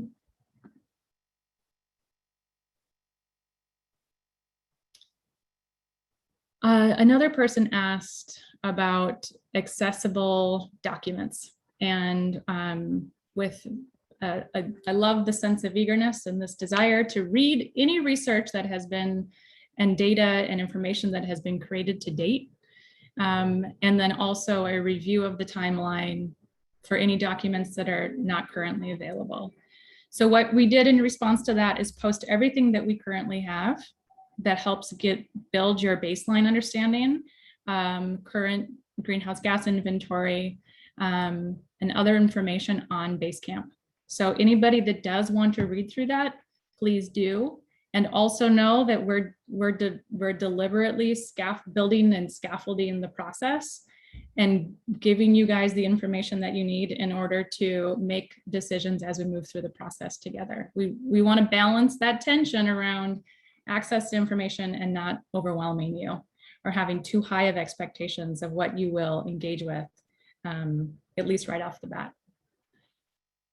For everything else to be created, we're working in collaboration with you. So if you look at everything past the business as usual modeling, which you're going to be hearing more about today and then in our next session, we're working with you in target setting, actions development, all to get to these low carbon scenarios and the eventual action plan. Where on the graph it says engagement input, that's you. It's also external engagement and with targeted groups and with broadly speaking within the county. So I think that's it. So yes, more documents to come, and you're going to have a strong role in pulling those together. So next slide. There were also a handful of questions about, generally speaking, the roles of the CATF. So, and in relationship with the community engagement plan. So are you guys just supposed to review it? Are you supposed to be part of implementing it? What is your role in sharing the climate action plan with the Board of County Commissioners? Are there limitations to what you can do? And generally, what's the flow of work? I want to call out that really the core components that you guys are helping to shape and inform is contained in this blue box. So you're helping to develop the draft strategy. You're helping to support feedback gathering and then integrating that feedback and using that in order to refine your strategies and the core approach in order to draft the climate action plan. So in terms of your involvement with the actions within the community engagement plan, so of course we just asked you for feedback, questions and suggestions for strengthening, which some really great ones came back. Thank you again. And we'll take that and integrate it as we can to present back to the Board of County Commissioners for their approval. But in the implementation of the community engagement plan, we would love to see you participate. So everything from sharing opportunities with your networks and inviting them and encouraging them to show up and participate, to attending the engagement events with approval and authority that the group empowers you with to speak on behalf of the CATF, to facilitate small group discussions, things along those lines. We'll also, we understand that the engagement plan is talking broadly about the approach and methods. And as we say yes to the plan, now we start to develop some of those detailed agendas and designs for how we're working with our target populations and how we're moving through the engagement. Finally, this question around limitations on recommendations. So like I mentioned, that the goal is the year is established, and the CATF will, the part of your role is to develop this recommendation to the staff team, who will then take it to the BCC for adoption. The who participates in some of those presentations, this was a direct question, is yet to be determined, but we would welcome your participation in presenting it and sharing your ideas and opinions with the BCC, with the Board of County Commissioners when the time comes. Okay. If you guys have follow-up questions, feel free to drop them in the chat too.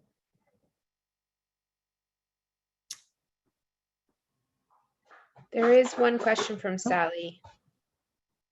Are we going to have access to others successfully? Sure. If that sounds like something you guys want, we could absolutely add some climate action plans to the BaseCamp as a resource for you. Yeah. So the next slide is going to have a lot of information on it. Monica, it looks like Nina has her hand raised. Oh, thank you, Nina. Hey, I just was hoping that, you know, I think it's good to look at other approved climate action plans, but I guess I would just ask that they are from similar types of climates that we have, because comparing a climate action plan, say, developed for Honolulu would not look the same as something that we'd need to do for Clackamas County. So I guess that would be my only sideboard that I'd like to see on that. Okay. Adding a little bit of filtering to try to find similar type of demographics and environment. I think that's possible. Positive and negative impacts to understand the ripple effect. All right, we'll see. We'll add some up there and we can continue to have conversations. So this next slide is refers to some questions about meaningful engagement and, broadly speaking, measures and evaluation. And I want to acknowledge that there's a lot of text on this slide, and I really want to leave it here so that if you want to review the slides after, you can see this is the kind of the full view. And then the next slide is a zoomed in version. So while that more complex slide describes the 5 levels of engagement that we use to consider who and how we're engaging along the spectrum, this one shows methods, the experience that we're shooting for people who are participating in our engagement, and then the types. So what you read in the engagement plan were methods and types related to the phases that we were working through.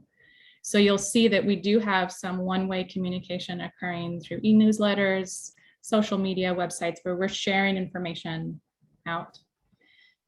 We have consultation engagement, where we're offering presentations in order to inform people about what's happening, or potentially sharing surveys with people. So presentations may be asking for initial feedback, and surveys, obviously, we're asking for feedback as well. We're consulting with people.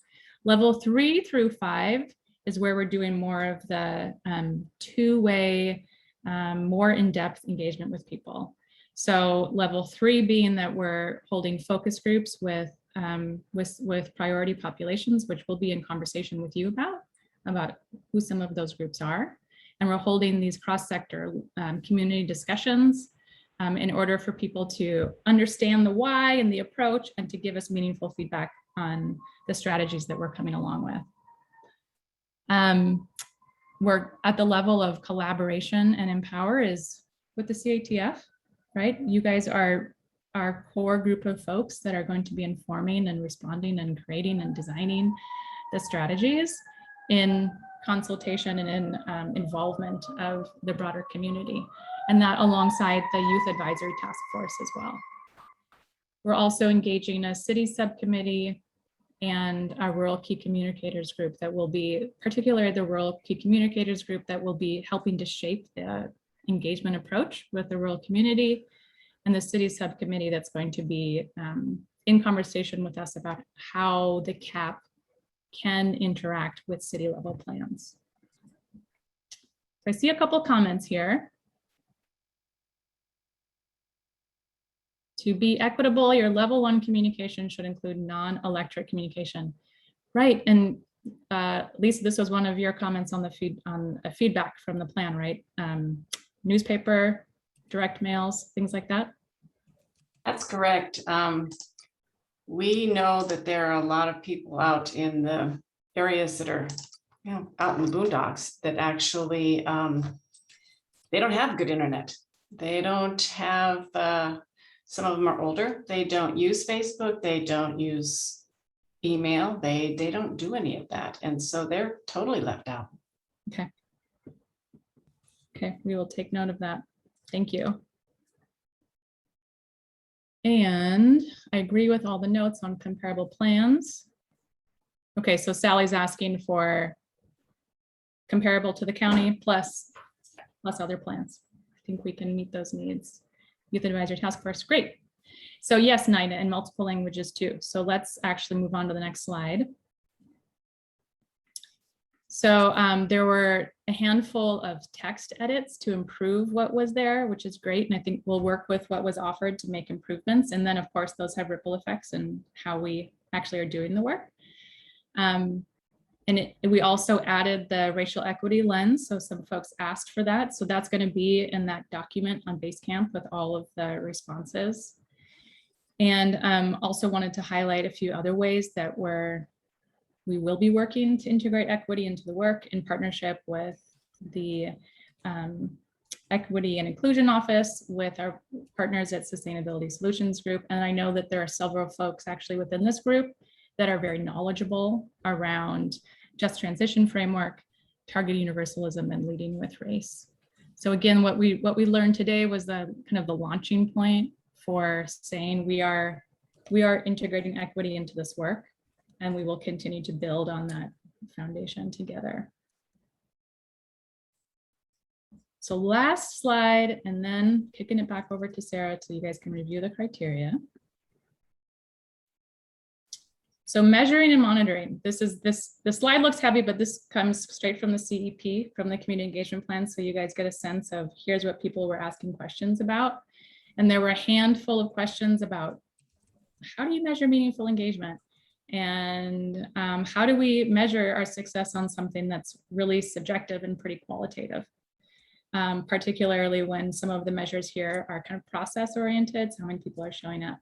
So I think generally speaking, well, two things. One, we are really open to people's ideas about how to measure this better. And so you'll see in that document that we are inviting people's ideas to integrate additional measures, and that we will do our best to try to create number targets for some of these measures so that we are working towards something and we are measuring against certain numbers within participation. And overall, absolutely, we can and we will report out on how we're doing. And of course, your participation in these events will be helpful too. So you guys can get a sense of how they're going, both how people are experiencing them, as well as the number and quality of the conversations that we're holding. So last slide. So our next steps, we'll review, we'll ask you all to review those additional questions and responses. So they're the compiled document, and we'll make edits and revisions. We'll post the final document on BaseCamp and share it with the BCC. And then moving forward, the consultant and project management team are going to start to define our approaches, right? So you guys the methods were shared with you and the strategies were shared with you. Now we're going to go through the process of designing agendas, determining groups, and we'll share that back with you as well as we move through it.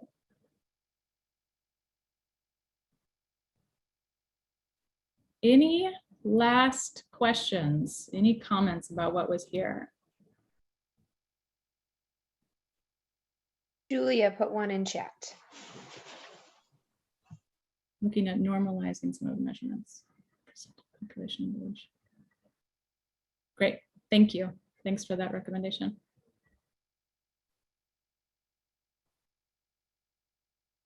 PMT is project management team. And thanks for pinging me that we're using too many acronyms. And the likely timeline for final CEP comments, do you mean when you can offer comments or when we will wrap it up and share it with the board? Oh, you said you'd have review additional questions and responses on BaseCamp. So if there's going to be another round of that, I'm just curious what your timeline is for that, and then ultimately getting it to the board. Oh, so the document that will be on BaseCamp is a compilation of all of the questions and comments that were made already.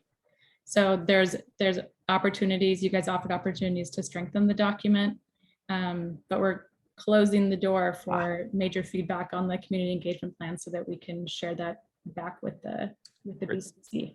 Thanks, I misunderstood. Thanks. That's okay. And Cassie asked a question. It's not an option to change the goal, but that's ultimately up to the BCC, right? So BCC being Board of County Commissioners, if they were open to changing it. Is that what you're asking, Cassie? Yeah. It is ultimately their decision.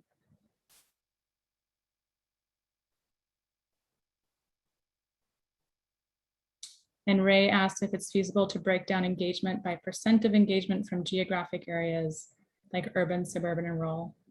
I would assume it is. I would assume that it could be, and that we could, that's certainly a lens that we're using in determining groups and strategies. So I might look at Ellen to see if I'm speaking out of turn, but I think that that would be possible. Yes, it would. Okay. And it's a good idea.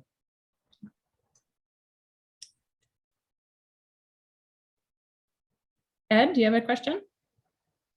Yeah, earlier today I was reading I think it's the 2017 Clackamas County. I'm not sure what the document's name is, but it deals with climate action. And I noticed in there was several graphs and information about the various contributions to the problem, the various carbon emissions from various sources. Are we going to get into that in more detail later on? Yes. Okay.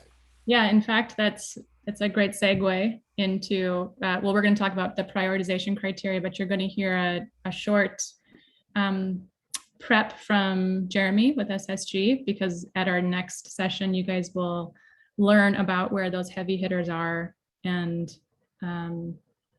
get a little bit more grounded in what we know.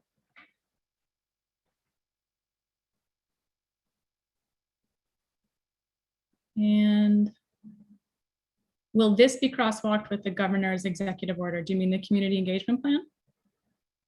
Nina? I just kind of was about the work in total, because I think that's going to really set a foundational level work. And are we going to inform in the community engagement plan where the state is as a baseline? I mean, because that's important context for people to be able to weigh in, I think. So I'm looking a little bit towards Jeremy, but I will speak to in us understanding where we are. So part of that baseline is doing an assessment of what the political and policy environment looks like, so that we know that we're considering actions and strategies that fit in with a broader framework or not.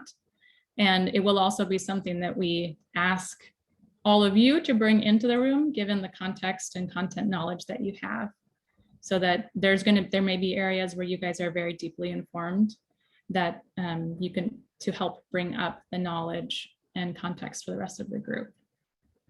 And I saw Valerie raise their hand. I believe. Is there anything else maybe before I do that that the project team would like to add to that response? I would add that we will talk about that a little bit more under prioritization criteria in the next agenda item.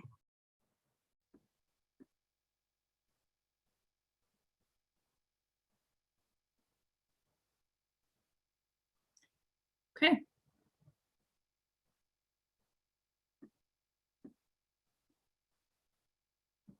Thanks, everyone. Alicia has her hand raised. Oh, thank you, Alicia.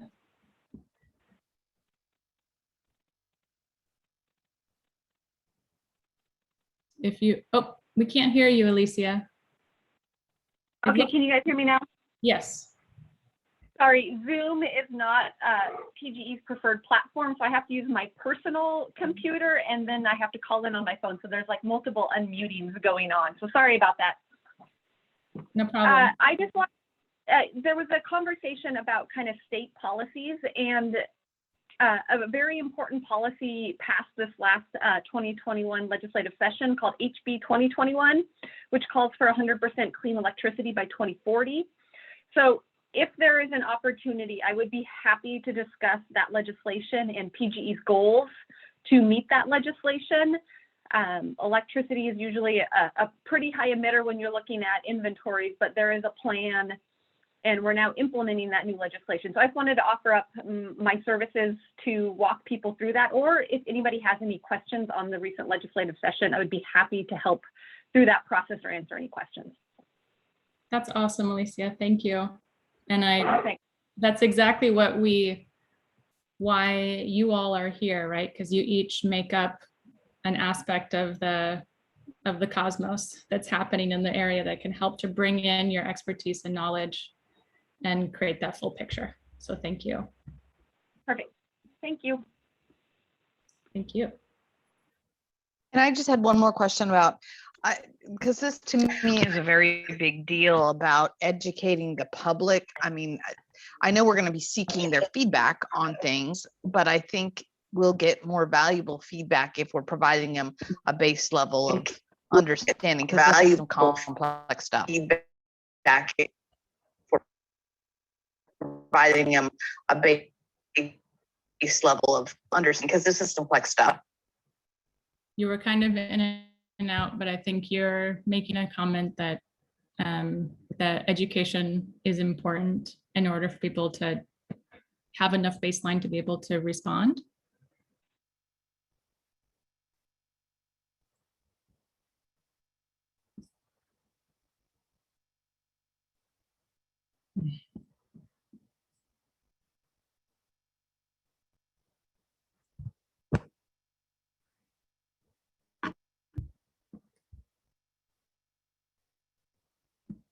We got confirmation in the chat, and Bill Avison has his hand up. The chat, and Bill Avison has his hand up.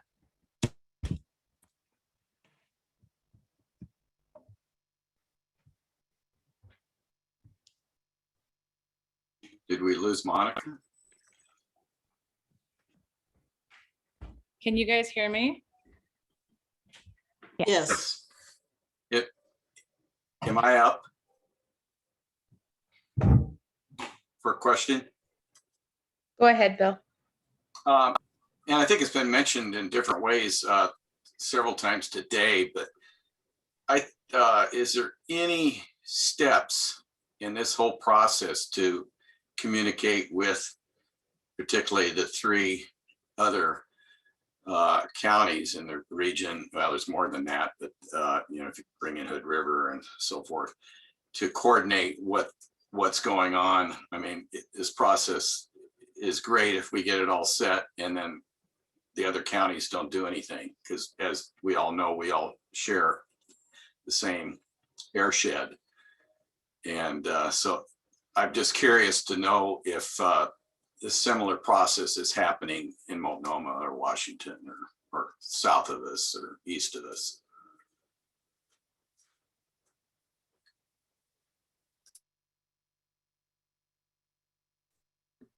Can anybody speak to that? I can share really quickly. Multnomah County shares a climate action plan with the city of Portland. So they have had actually one of the longest running climate action plans in the country. They are currently updating, which I know has been delayed because of COVID and other issues.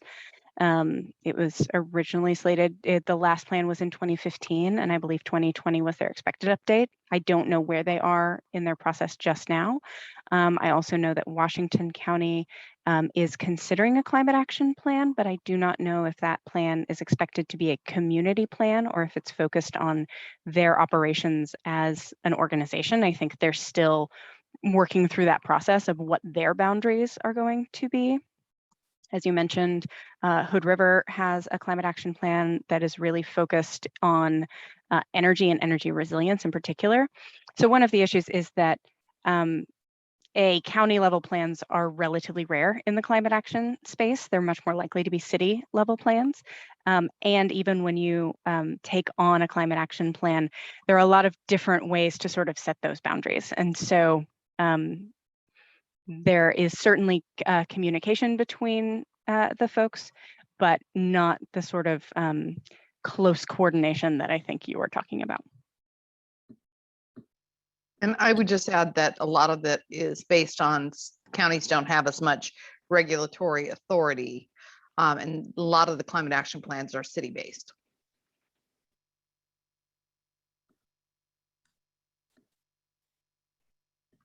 Okay, folks, I would encourage, and I'm really sorry, my computer just kind of kaputted, so I had to move locations in the house. I would encourage folks to continue this conversation on BaseCamp. I want to move us back into the mural in order to walk through the prioritization criteria. And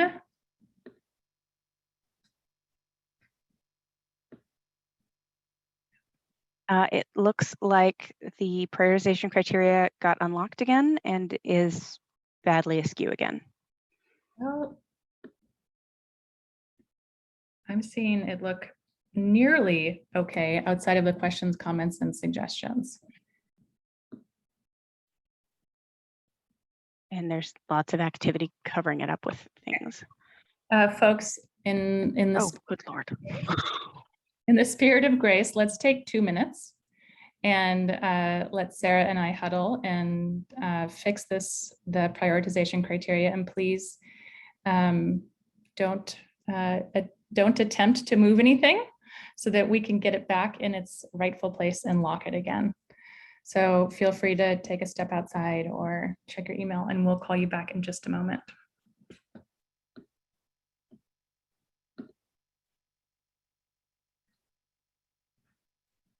So Sarah.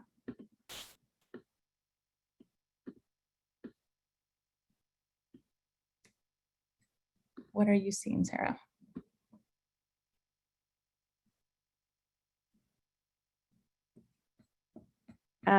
So I'm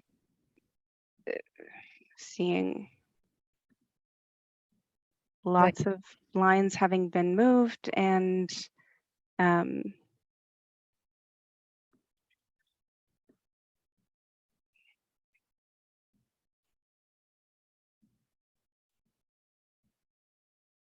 the whole thing having been shifted up and some lines being deleted. So I'm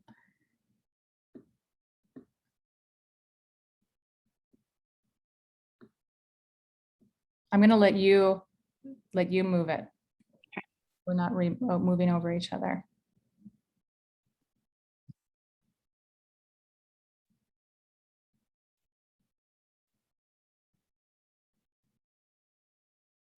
I only see one missing line on my end.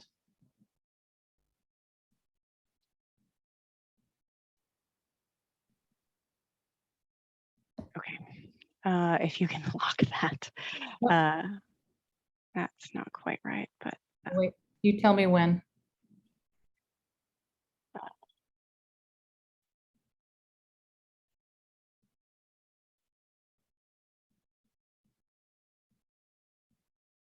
Okay. Okay.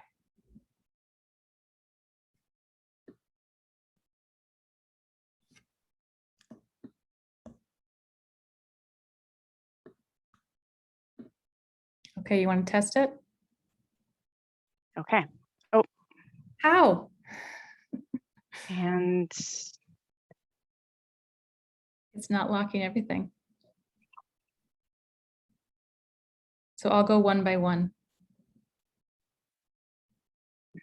Okay, I'm gonna have to fix it all because it's all messed up again. Is there a Control Z option? I did that and it didn't fix it.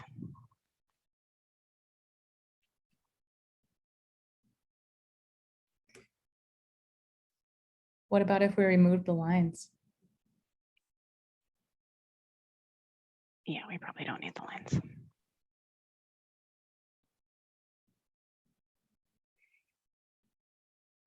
I can't get to the lines, so those are locked.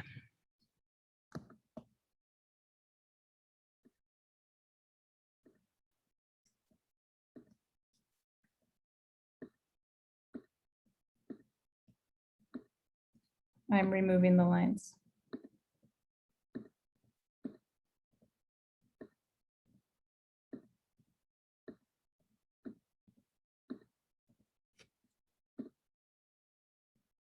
I think that's just an underline.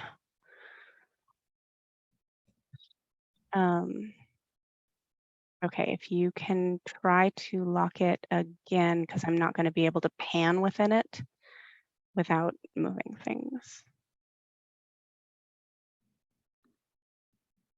Okay, how about now? Look locked?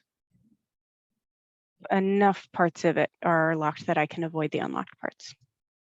I wonder why some parts aren't locking. Weird. Okay. You all got to experience some live problem solving.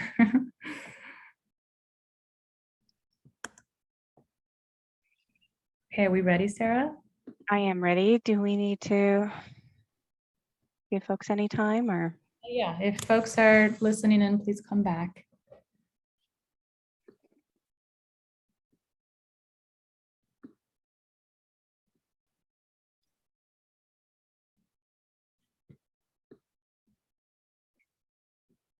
Well, this whole thing is being recorded, goofs and all. So there will be a chance to catch up if for some reason folks are out of the space. I know we are running long on our agenda at this point. So the piece that I'm going to present, which some of you have already engaged with a little bit through Mural earlier, is what we're calling our prioritization criteria. These criteria are rooted in the acknowledgement that reducing our greenhouse gas emissions, while really important, is not our only metric for success. In order to meet this climate crisis, we need to reduce our contribution to climate change and address vulnerability to existing and future impacts, and do so in a way that addresses inequities, as we looked a little bit at with our Equity and Inclusion Office today. We also need to be as strategic as possible about developing actions that will be successful. So we'll look at what that means, what success means, through different lenses that explore both viability of actions and the impact of actions. So these criteria are going to serve a dual purpose of both helping us to evaluate which actions are most likely to be successful in moving us towards our goal, and serving as design criteria. So as we flesh out the details of each action, we'll also come back to these criteria to say, how can we make this the most successful action possible? When we start using the criteria with proposed action, we'll be asking you to look at each action through the lens of individual criteria first, and then pull back for a sense of how actions compare across all criteria to get a more holistic view of potential actions. So we'll be asking you to hold both of those pieces of a very tight lens and then also a more holistic view. Our understanding of actions as they relate to the criteria will be developed iteratively over the course of the project and during the creation of implementation plans. So as we gather more information and dive further into details, we may start with a very high-level view of how an action stacks up, and then that'll be refined over the course of the project. Some of that has to do with when actions get to a certain point where we bring in modeling, and other things will be related to engagement and the information that we get through those processes. So I'm sharing my mural screen, and I'm going to start with just sharing it, and I ask you to focus on what I am sharing and not focus on the mural screen that you have access to. So we'll walk through each one, and then I'll share the link again if anyone has lost it, and we'll give time for you to post any questions, comments, or suggestions that you may have. If you would like to take notes as we go so you don't lose any thoughts, absolutely welcome writing notes on a piece of paper, or if you have a Word document or something else that would be helpful, that was certainly an option. So these criteria have been developed so far with the project team, our board liaisons, and directors from across county departments. So we've already done a fair amount of work to pull these together, and the team is confident that we have the core criteria right. But we want input and feedback from the CATF on the nuance of how we're working with these criteria and the clarity of the language.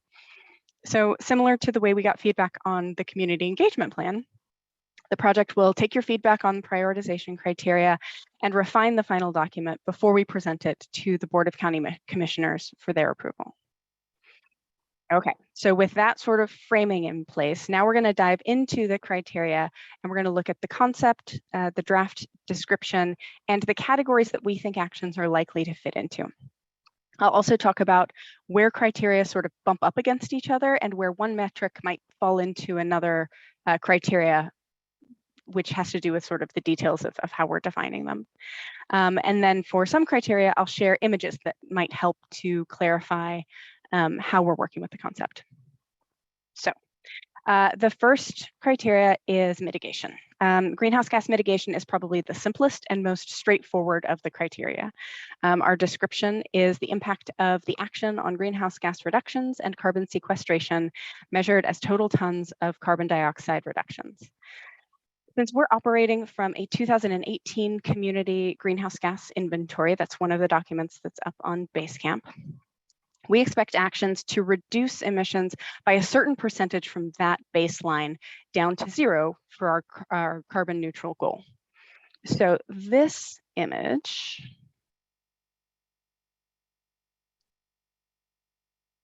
is a sample of a kind of diagram that our consultant team will produce, modeling the impact of different actions. So each colored wedge here shows the potential for an action to reduce the community's contribution to greenhouse gas. And you can see that some actions have pretty significant impact. They're pretty large wedges, while others only have a very narrow wedge, but we still need all of them in order to reach our goal. So whether an action reduces our emissions by less than 1% of the way needed, or between 1 and 5%, 5 to 10%, or even 10 to 15%, gives us categories to think of the mitigation impact of our actions. So that is mitigation. And then we shift down to resilience. Resilience, as one of our prioritization criteria, looks at the ability of the action to increase preparedness to adapt and reduce vulnerability to a wide variety of environmental, economic, and social impacts from climate change. We recognize that climate change will impact virtually every aspect of our lives, from physical threats like more frequent and intense fires and storms, to impacted livelihoods as the environment and policies change, to food and water insecurity. This plan won't be able to address every vulnerability to climate change, but we can identify priority areas to take action and to look at actions for whether they result in negligible, modest, substantial, or major reductions in vulnerabilities. As you can see, this criteria is a lot more subjective than the first one, and both kinds of criteria provide different insights, so you'll continue to see both of those kinds. You have a question on the mitigation section. Okay. What is that? Alicia has a question, she said. Sorry, I'm coming off my various mutes. If you could scan up, that would be greatly appreciated. Sure. Do you want the words or the image? The words, that's perfect. So I have a question here.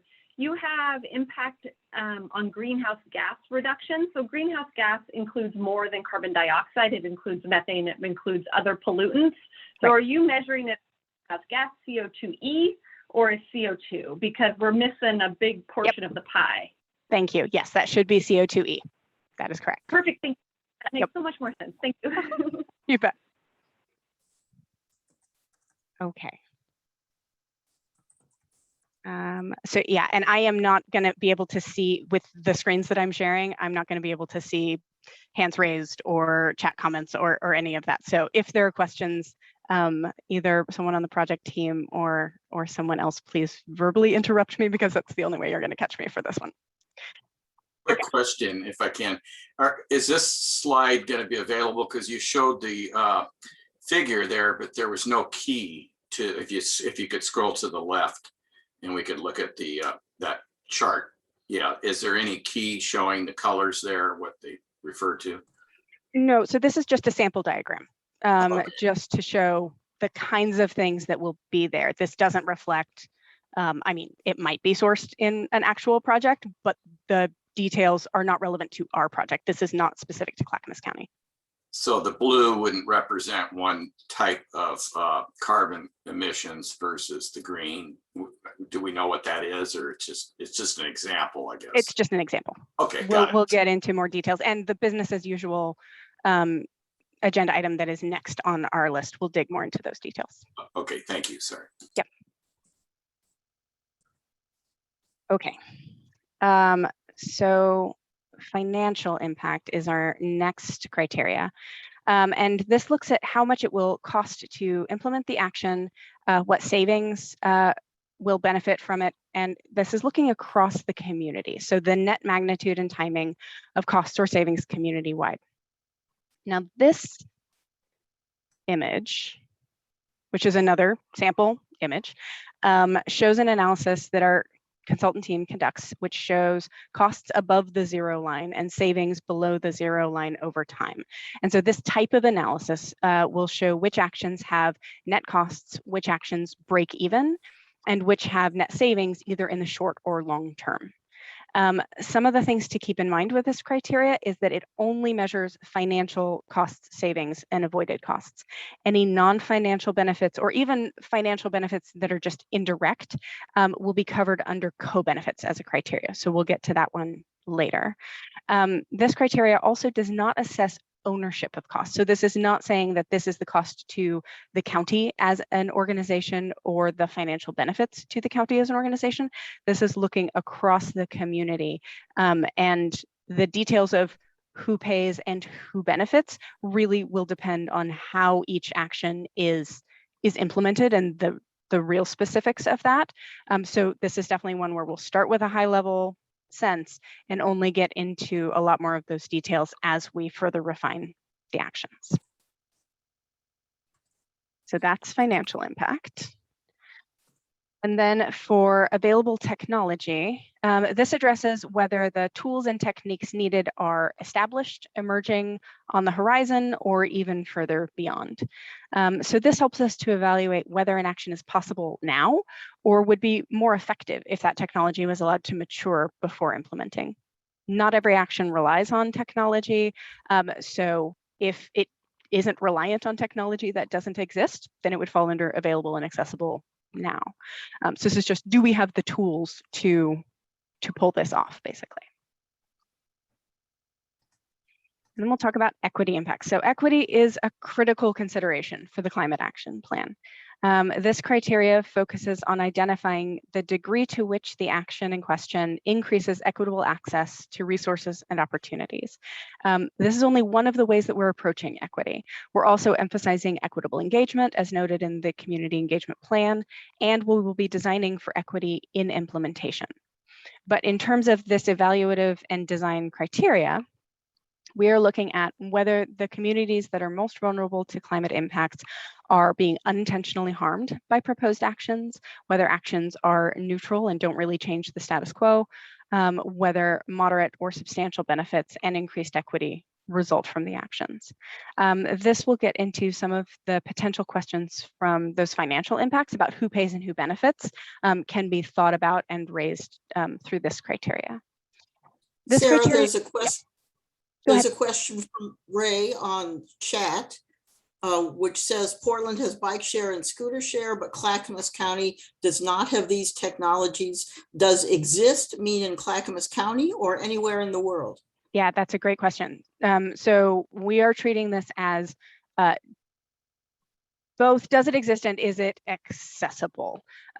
So if it exists in a pilot project in Europe, that might not be quite as accessible if it is like robustly present as bike share and scooter share. Those exist. I'd say those are solidly established.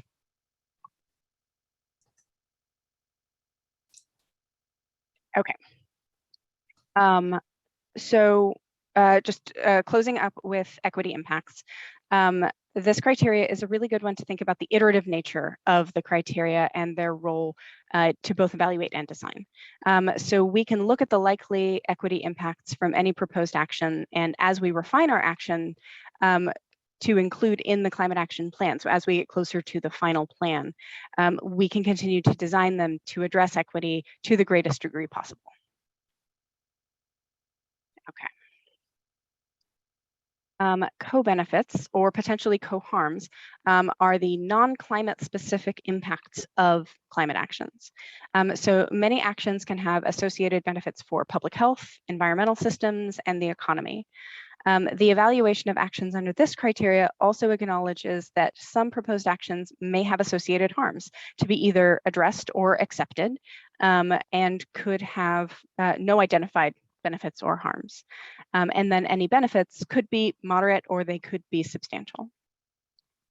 Some of these co-benefits can be modeled, such as expected employment changes.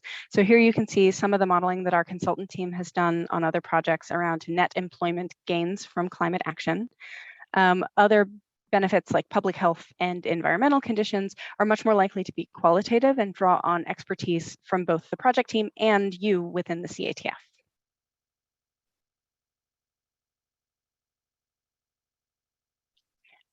So for county influence, the county as an organization cannot take all of the actions needed to address the climate crisis. So while this plan will acknowledge actions that must come from other organizations and groups, we want to prioritize actions where the county does have a key role. There are certainly actions where the county can take direct action, can just take ownership and do a thing. There are others where the county would be a key partner in making something happen. There are also actions that the county just can't take on its own, but they could advocate for, educate around, or endorse. So we're holding space for actions that fall into all of these categories and wanting to really highlight the ones where if the county can or needs to be the actor taking certain types of actions, we want to make sure that that's really clear in this plan. Compatibility with other initiatives. So this gets to the governor's order as noted before, and other issues as well.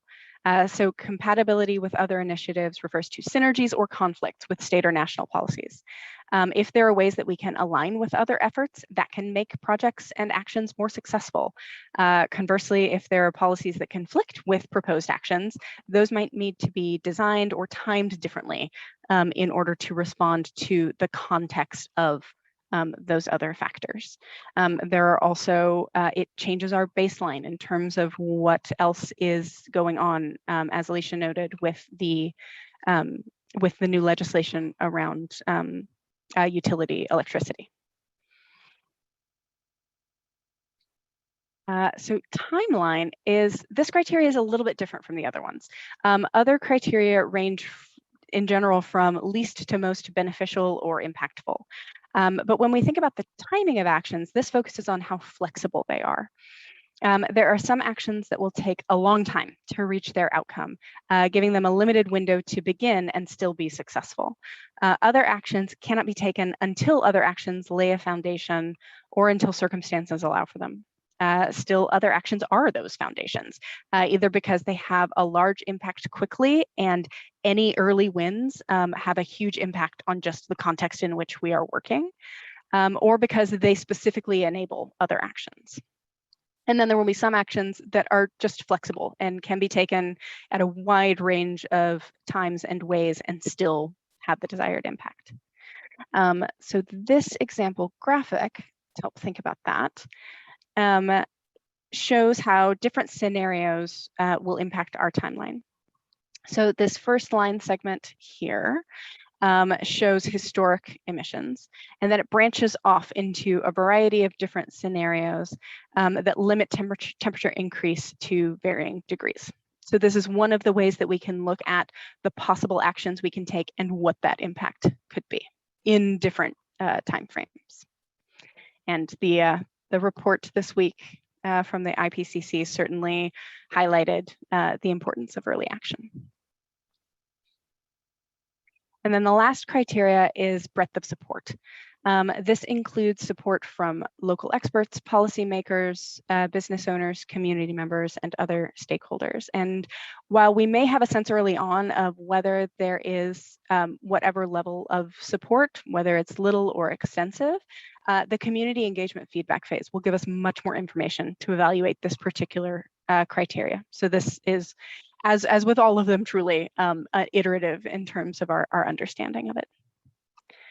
So those are the criteria. And we had originally set some time to post questions and comments, but Monica, I want to check in with you since I think we are a little outside of our scheduled time.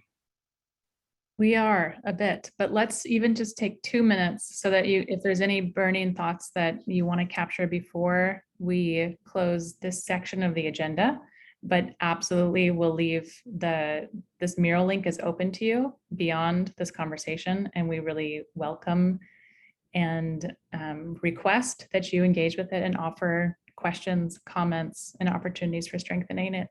But before we transition, let's just give you a minute or two to get some of those initial thoughts down.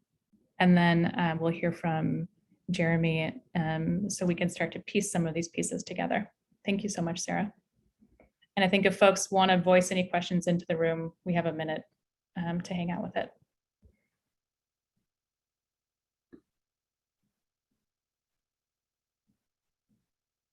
Ed has a question about intergovernmental agreements with small cities within Clackamas County being explored. And I think, Ed, you may have asked this question on the community engagement plan.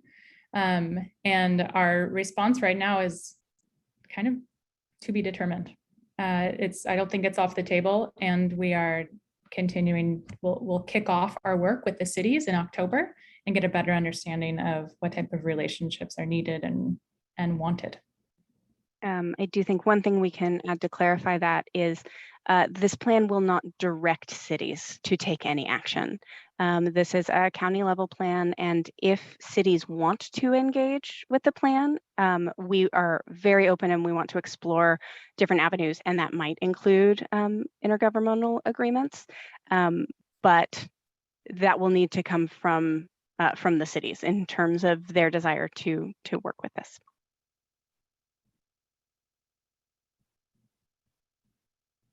Okay, so finish up your thought if you want to add anything more to the mural board. And Sarah, if you could transition from sharing the mural screen and go back to the PowerPoint. Jeremy is going to introduce some concepts related to the modeling webinar. So you guys are prepared to watch the webinar and prepared for our next session. So take it away, Jeremy. Thanks so much.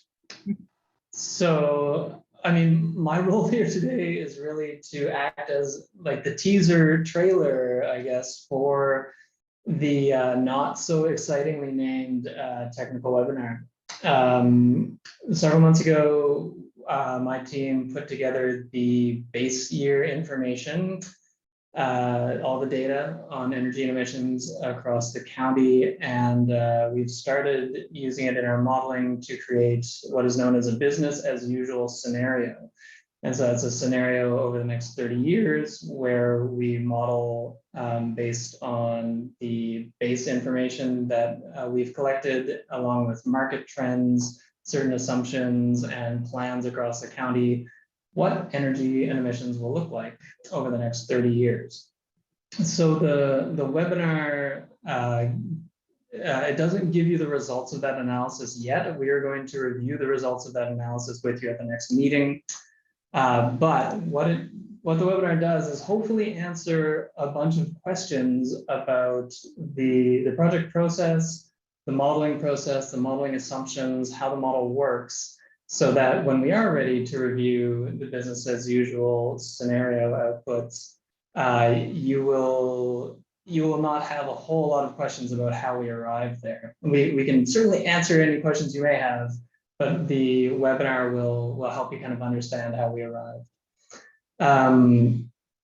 So the webinar, just to kind of give you a sense of what's in it, there's a review of the project phases. You've seen some diagrams of the project phases, but this concentrates on kind of the technical considerations that we're looking at during each phase of the project. It conveys a little bit about our role in using countywide energy use data to determine the total emissions and the emissions of each municipality and across the county. And it describes how we use the information along with assumptions and how we generate those assumptions. And those are kind of like societal, economic trends, market trends, assumptions, and county plans, how we use all of that in modeling the energy use and the emissions production into the future. And we're looking at 2050 as our end date, but we look at it year over year between now and 2050. So the webinar describes how we do all this, what data we use, what energy uses we consider, how we arrive at emissions volumes, how we use it in the modeling. And it also covers kind of how the model works at a high level. So, how assumptions are used in the modeling, what the model is. It's a software that we've developed. How the model works, how the relationships between the different sectors that are addressed by the model, between the different elements that are in the model, how it all works. And it gives the webinar will give an overview of the current energy and emissions conditions in the county. So that base year data that I mentioned, it will review the current energy use and emissions production across the sectors in the county. And when I say sectors, I mean building sector, transportation, land use, waste, etc.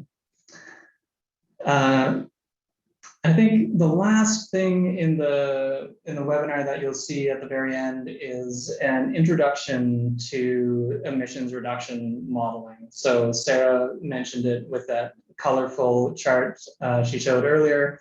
The chart in the webinar is much less colorful, but it gives you an idea of how the modeling works for assessing actions to reduce emissions.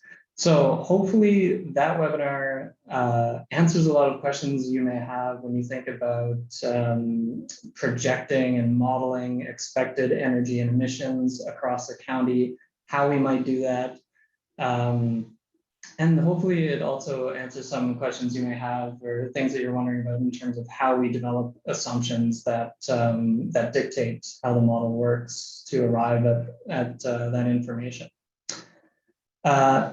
There are a couple slides I have here that are not in the webinar itself. This is more of a teaser for our next meeting, actually, where we do review the business as usual energy use and emissions production modeling outputs. So this is an example of something that we will review just to whet your appetite, I guess. This is the energy use between 2018 and 2050 that we have modeled across the county. So you can see in 2018, we're at just over 49,000 MMBTUs of energy. And again, that's all of the energy that is being used in buildings, in transportation, in waste treatment, in wastewater treatment, and water, potable water treatment, all of those energy uses and more. And then we take all of the assumptions, all of the trends and everything, we model it out, and we see that in this case, actually, across Clackamas County, it only changes by a few thousand MMBTUs by the year 2050. So this is an example of something we'll dig into a little bit more. And so I know you like this, and the next slide will generate lots of different questions for you. But those questions are answered either in the webinar or we'll get into it on the next call. So if you just go to the next slide, the counterpart to the energy slide, the energy modeling, is this emissions modeling, where we see that over the next 30 years, emissions metric tons of CO2 equivalent are expected to rise from just over 7 million. So this graph is in thousands. So that number is 7,218,000 tons in 2018, up to almost 8 million in 2050. So these are the bar. So the bar is set here in terms of what we're looking at. This is the reference case. And we'll dig into this a little bit more in our next meeting. But this is all to say, it's very interesting, the webinar, the data that we're going to dig into that we can draw from and start having some conversations about. And we're going to do that all in the next meeting. So looking forward to that. Thanks so much.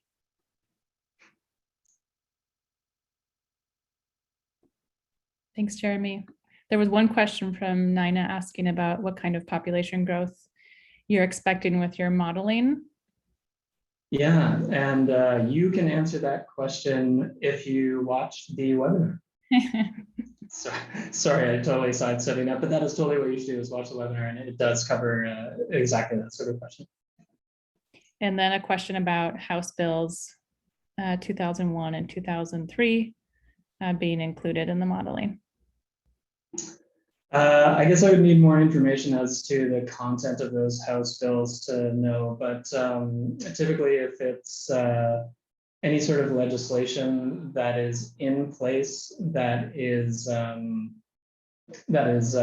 some effect on energy use and emissions over, from now into the future, we typically do include those considerations in the business as usual modeling. Cool. Thank you, Jeremy. So let's move on to the next slide, and I think that there are no members of the public here today. Is that still true? Yes, okay. That is still true. Great. So let's move into the closing of the meeting. Lisa, you were asking if we were going to give you a rundown of our expectations. Here it is. So we're hoping that you will review the modeling webinar. And I think actually, Lisa, you were part of that conversation back in the winter. But for folks, and as a review, we'll share that link for you to be able to watch it. We would really request that you continue to review and provide comment on the prioritization criteria. I completely acknowledge that between the technical difficulties on my end, that time that we had set aside for you to be able to engage with it was shortened. So please take some time to offer comments and strengthening opportunities, in part because we really want you all to feel like you understand it and can buy into it, because we will be using it together. So the more that you get grounded in it now will make it more meaningful when it's time for us to have conversations about designing and prioritizing actions, because it's a tool that works for us. And then we're also going to put some prompts up on BaseCamp about just so that we can provide some more opportunities for us to get to know each other. So Sarah's going to offer a couple prompts, and we would request that you spend some time just sharing a bit about who you are, maybe adding a photo, and some other things, so that we can get to know each other more. Future meetings we'll be able to move back into some breakout rooms, so you guys will have time to have small group conversations. I am so appreciative of your attention today. I know there was a lot of one-way communication, a lot of sharing, a lot of information, and you guys asked some really great questions. And I look forward to some future meetings when we can create some more structure for you guys to be able to engage with material and have some time together and to be in deeper conversation. So last slide.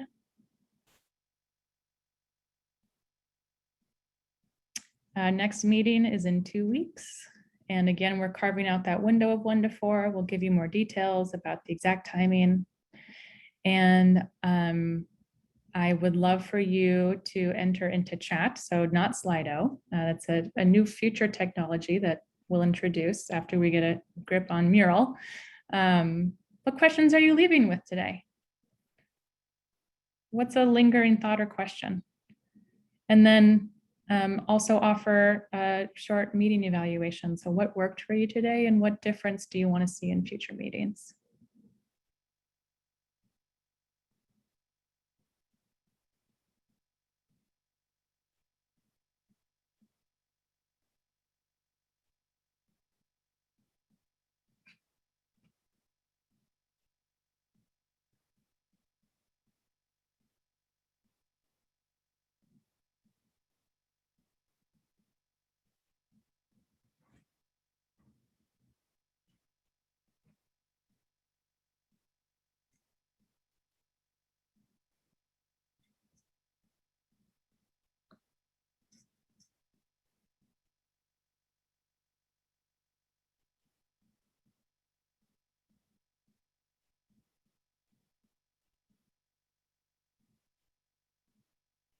Thanks for the questions that are floating in.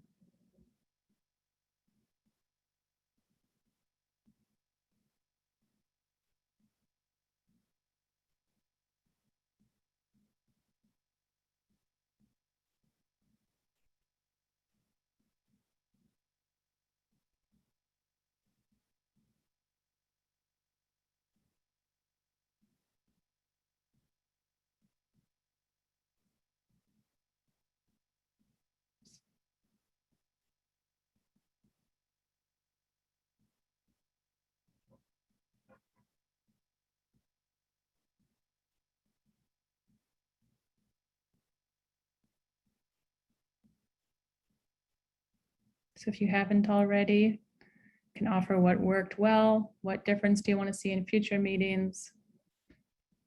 We're seeing some really great questions coming in. Thank you.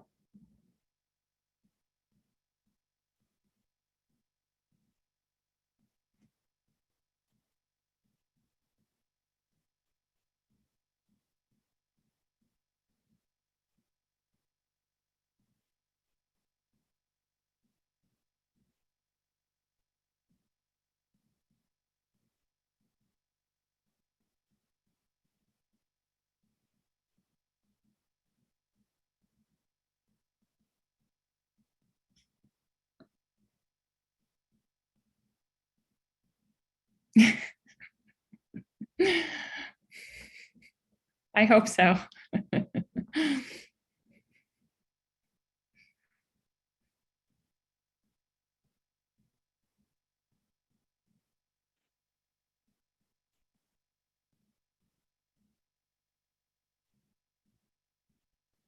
Thanks, Julia.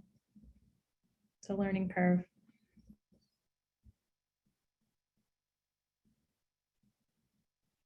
Mm.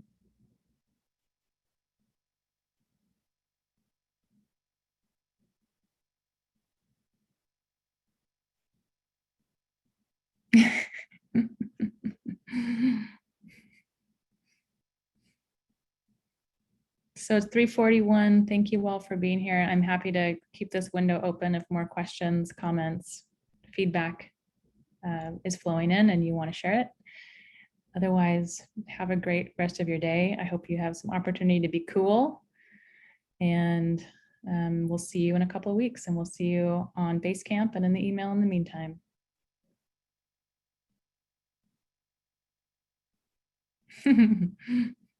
Thanks, Ed.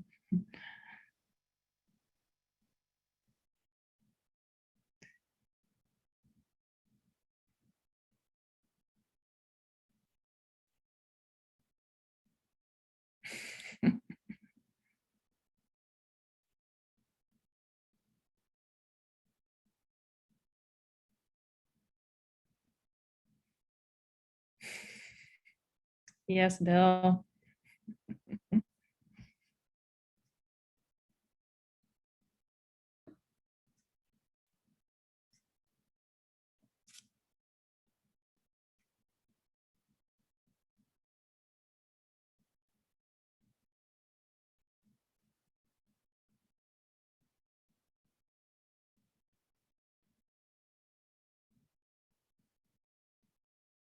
Adam and Valerie, are you still with us?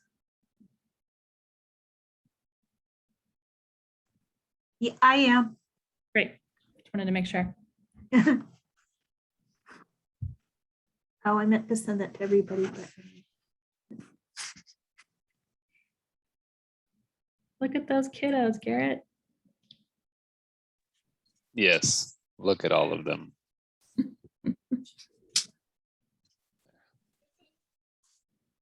Just more and more.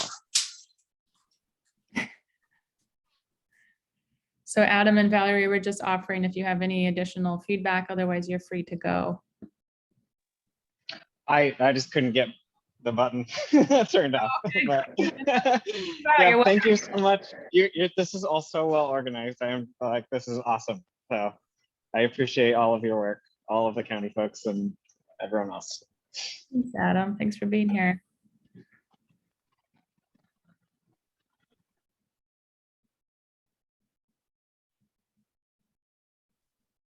And Sarah or Monica, whenever you give me the word, I can pull the plug and end it. Yep, go ahead and stop recording. All right. See you guys on the other side. I'm gonna make sure to save the chat. Thank you.